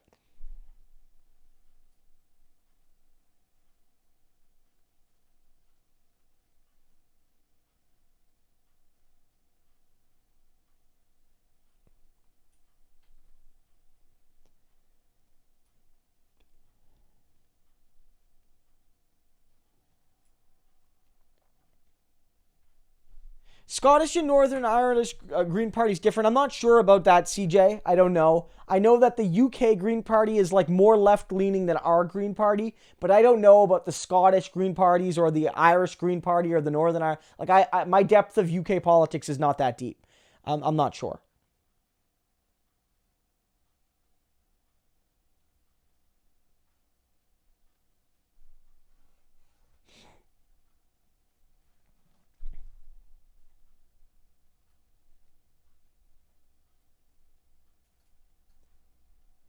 Yeah, I mean, for sure, Andrew. Not every NDP MP is as left wing as I am, or as some of my favorites are. But they're a good caucus, and they got a good mix of new people and experienced people. So I'm pretty happy.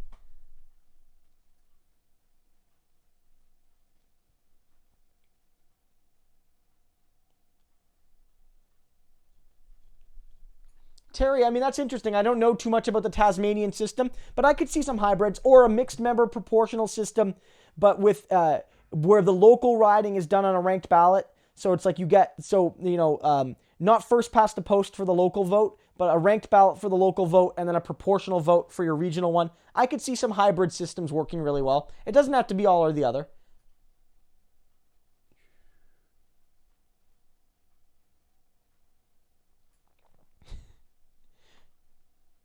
We don't have too many trolls vote for Daddy. We don't. We're pretty lucky. During the election, we got more, right? I mean, we got more viewers, which was great. The viewers are a little bit less now that we're not in election season. But, I mean, the quality is really good. You guys leave lots of great comments. You guys are very generous with your super chats. You guys are very generous with, being, a lot of you are here almost every week. And I couldn't ask for better fans in that sense.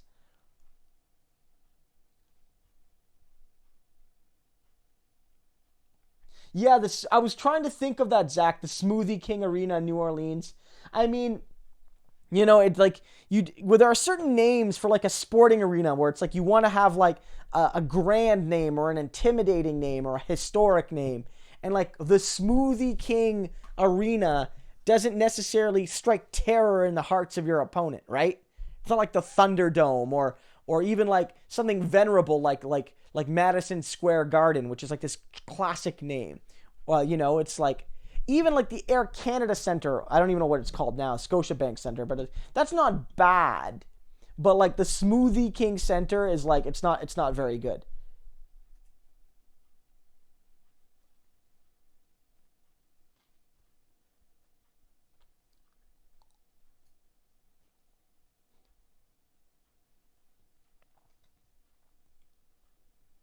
Yeah. Philip, I think you're right. The like, labor's biggest enemy is the media and like the right wing forces within labor. They're a big enemy too, which is in part one of the reasons because some of those people have you weaponized the media against Corbyn. I mean, besides video games and politics and sports, my God, I don't know, man. That's like most of what I do and what I'm interested in. I've been watching through The Simpsons again because I got Disney Plus. I know it's like a big corporate thing, but basically to watch through The Simpsons, and I've been kind of just chugging along, and I'm in season 6, and you really do get a sense for how glorious those classic Simpsons episodes were. And you know, I've done a couple videos on The Simpsons, and maybe we'll do one again one day on some union and left issues relating to The Simpsons. But those classic seasons, man, that's some great TV. You really forget because I hadn't seen them in a while. But you really forget just how like perfect some of those early season episodes were. Like season 1 and 2 are a bit choppy, they're a bit slow, they're a bit crude, but like season 3, and I'm on 6 right now, but season 3 to like maybe 8 or 9 are just like, mwah, like it's perfect.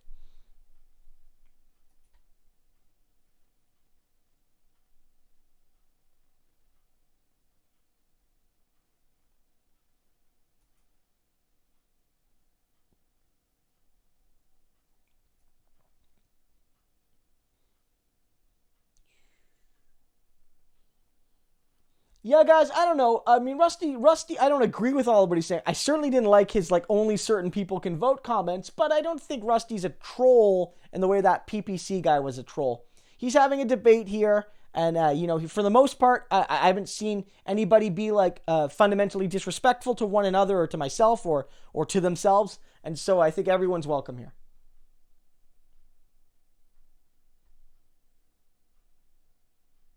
I didn't know that about the gold in the square. Is that really true? It seems like there'd be more gold than that.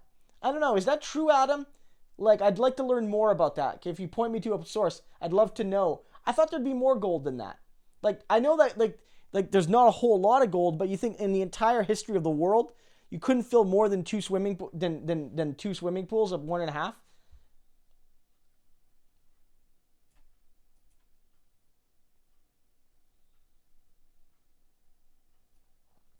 Yeah, I mean, Zach, I do think there is a risk of that, right? That the Liberals' half measure doesn't have actually achieve what needs to be achieved, but still pisses people off. And it makes it hard to achieve actual progress. That has been a criticism made of the Liberal Party and of Justin Trudeau, especially. I think that's a reasonable point. That the Liberals aren't doing enough, and their carbon tax isn't even hitting some of the biggest polluters. And so it creates a scenario where everyone thinks this is like the job killing carbon tax, but some of the industries that people are worried about dying because of it aren't actually affected. And there's a lot of misinformation, and that's due in part to like conservative and oil and gas forces trying to do that. But I feel like the Liberals' half-assed measure gets all these people mad at them, but doesn't actually get the job done to change things and prove that things can be different.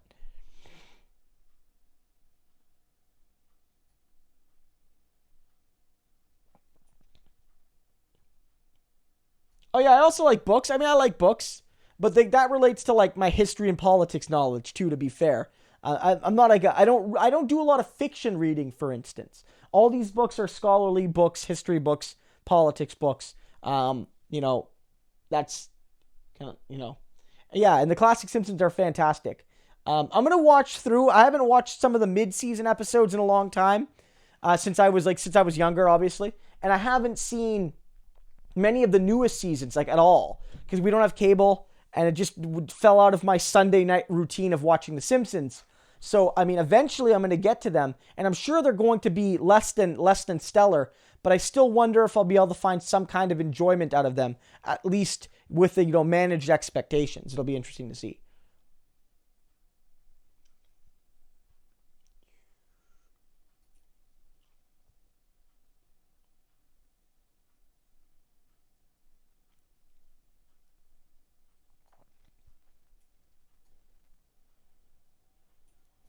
Yeah, I mean Yang seems like he's a bright guy. I would agree. He seems like he's intelligent. He seems like he's pretty charismatic. He seems like he's on the ball. I don't really agree with all of his policies.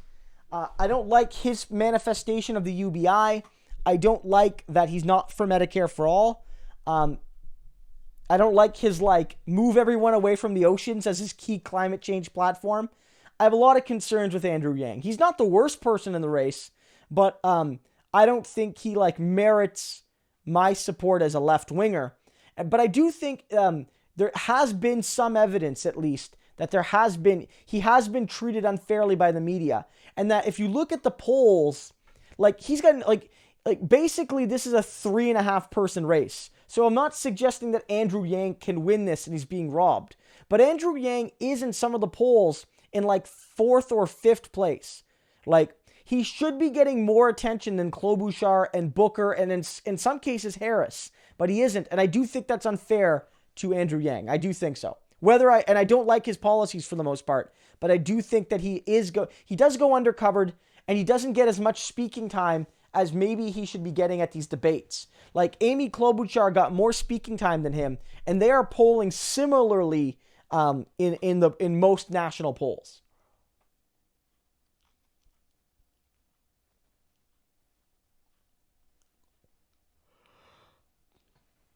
Yeah, Zach, I mean, I'm not an expert on the carbon pricing. I would need to hear that radio segment to know for sure. But I do think it's not just how much it's set at, it's that what industries are exempt or not exempt from that, right? And that's a crucial thing to understand. You could set it at whatever the amount you want. If fossil fuel companies aren't affected by the tax, then I don't know if it's relevant at all. CJ Belcher, the Simpsons movie, not really. I wasn't a fan of it so much. I don't know if that's because it was post-classic or if it was just the plot wasn't that great, but I wasn't as big of a fan of the season, that movie. I did I like the early post-classic era. I still like a lot of episodes in that seasons 10, 11, 12. They're clearly lower of quality, but they still have some good moments in those seasons. I wasn't as big of a fan of the Simpsons movie, however.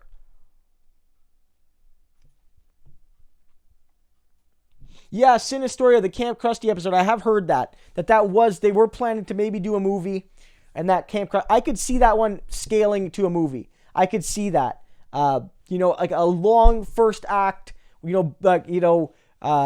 Bart failing, or getting D's and that story, and then going to Camp Krusty, a greater focus on that, a B plot with Marge and Homer without the kids.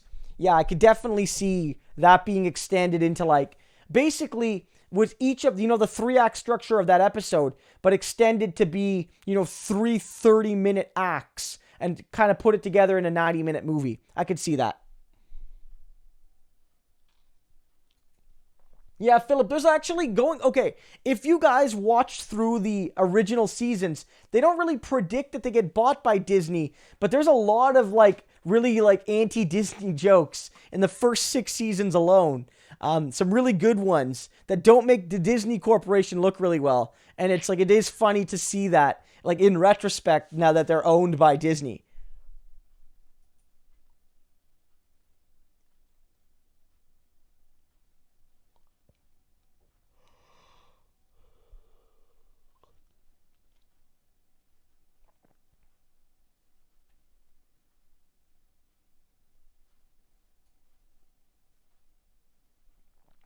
Yeah, I don't know if I could say who the worst is, but Pete Buttigieg is awful. He's largely a media construction.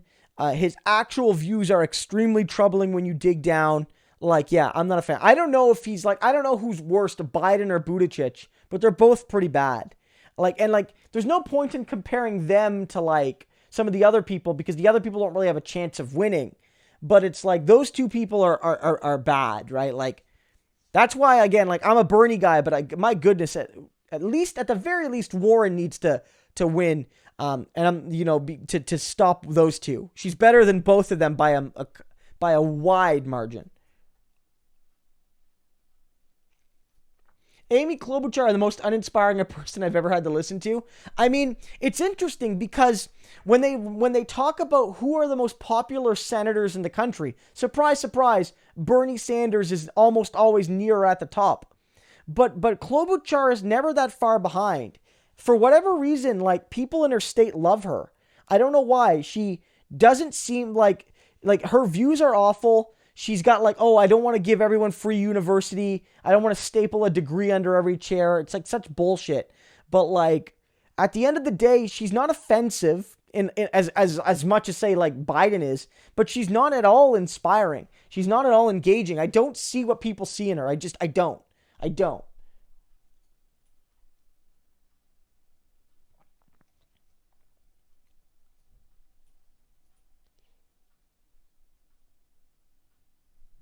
Yeah, Philip, I would say, like, Joe Biden is probably worse than Buttigieg. I mean, his history is really ugly.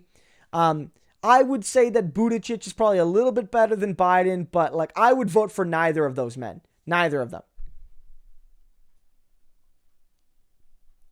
Danny is yes, Bernie is Jewish. I don't know. Is that in reference to something, or are you just stating a fact in all caps? I'm not sure. Let me know. Yeah, I did see that chart about the polling vis-a-vis speaking time, and that was very interesting. That was very interesting.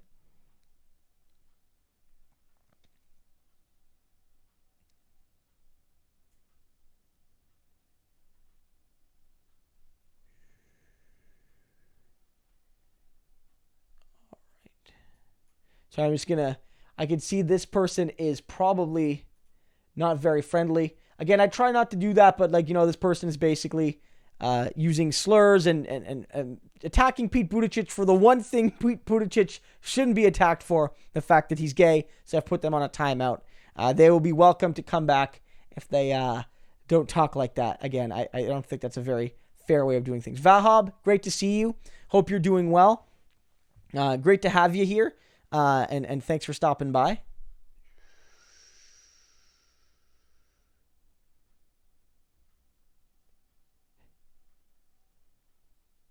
I mean, that's a good point. Vote for Daddy. Like Joe Biden is like you're lovable with him in some races. But here's the thing: unlike your like 85-year-old great uncle or grandfather who's got like some views that are bad, but it's like, okay, well, he's not going to hurt anybody with those views.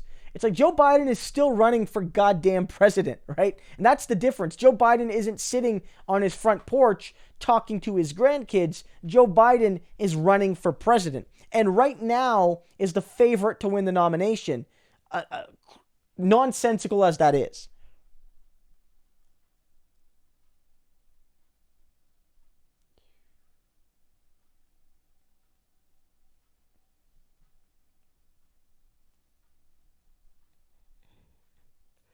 I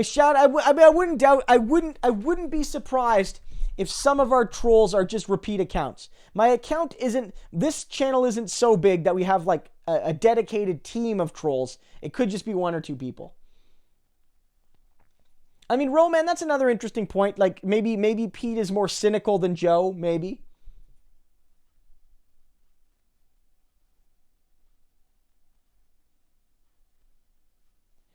Adam asks, what would I love about what change about Kingston? It's a good question. I mean, Kingston's great. One thing is I wish we had like high-speed rail. I know it's not specifically a Kingston thing. It would be a little bit like Kingston's well connected to Toronto and Montreal and Ottawa through the VIA station, and I guess through plane to Toronto, although it's expensive to fly it from Kingston. But I wish like we had a high-speed rail system. I wish we had it doesn't affect my wife and I so much, but like out of a matter of social justice, I wish the renters in this town had a better go of it. Rental access in Kingston's really bad. It's expensive. There's low vacancy. I wish we had affordable housing in Kingston. That's a key issue that we're missing here in Kingston. Other than that, I mean, it's a pretty great place. I mean, one challenge for a lot of people is that it's hard to find good work in Kingston if you don't work for a few of the big employers. If you don't work at the prisons or at the military base or at the universities or colleges or whatnot, it can be hard to find a good job. But Kingston's a nice town. I like it. I like it a lot.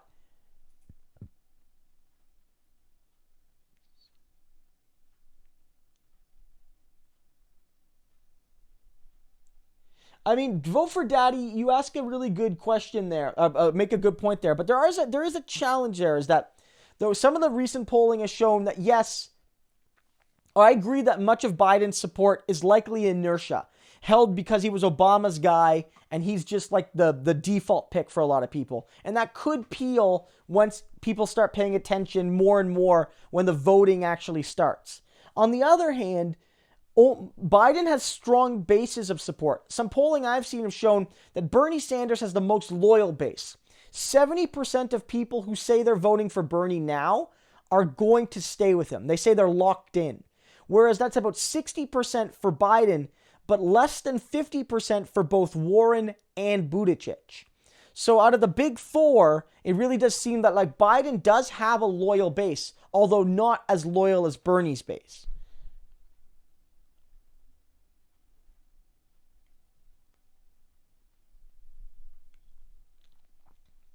Yeah, no, certainly, CJ. I mean, we don't have that enough here, but it would be great.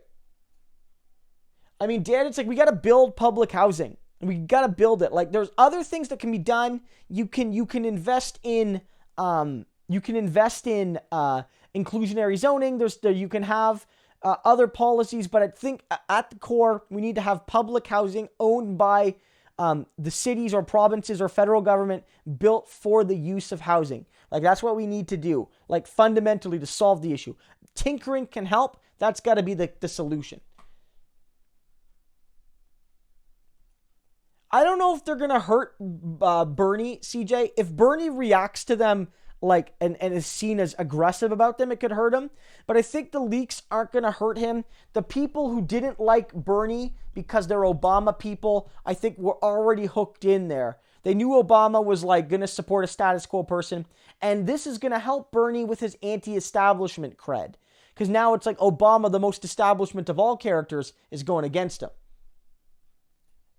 Yeah, Zach, I have seen the new Jim. I watch most of Jim's videos. At least his mainline stuff about like, you know, gaming and capitalism and greed. Yeah, Jim's a big regular of my YouTube watching experience.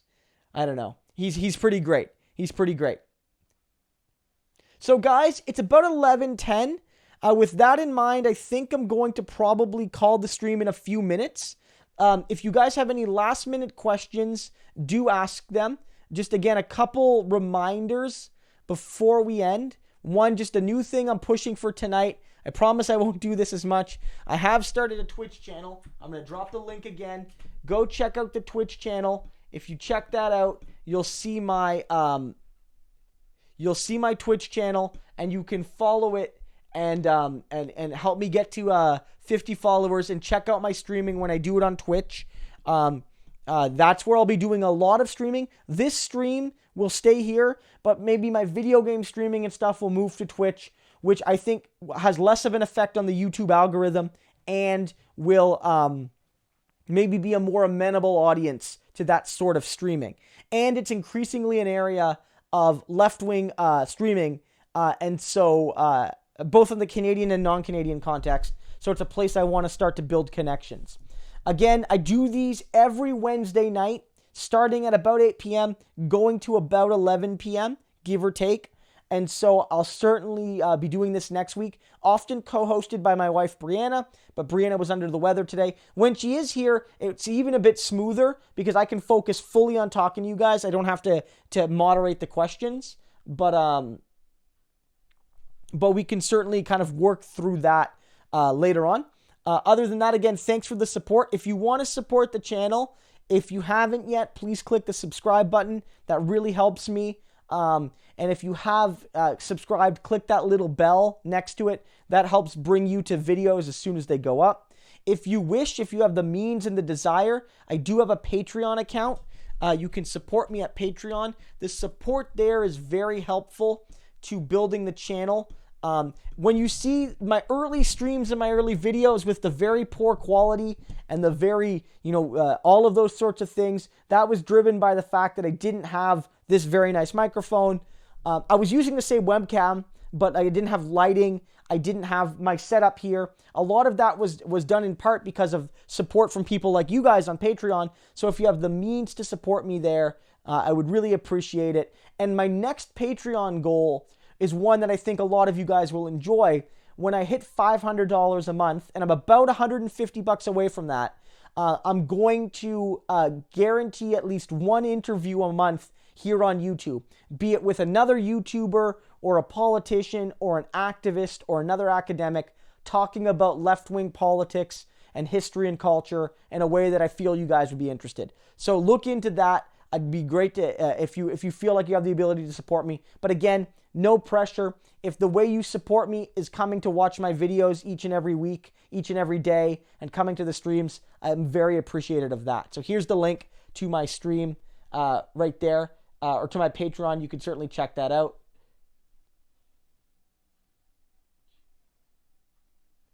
Yeah, I don't think Jim Sterling has never really called himself a socialist, but he certainly is moving in that direction. And he's become very popular on the BreadTube subreddit. He's definitely part of like the BreadTube community.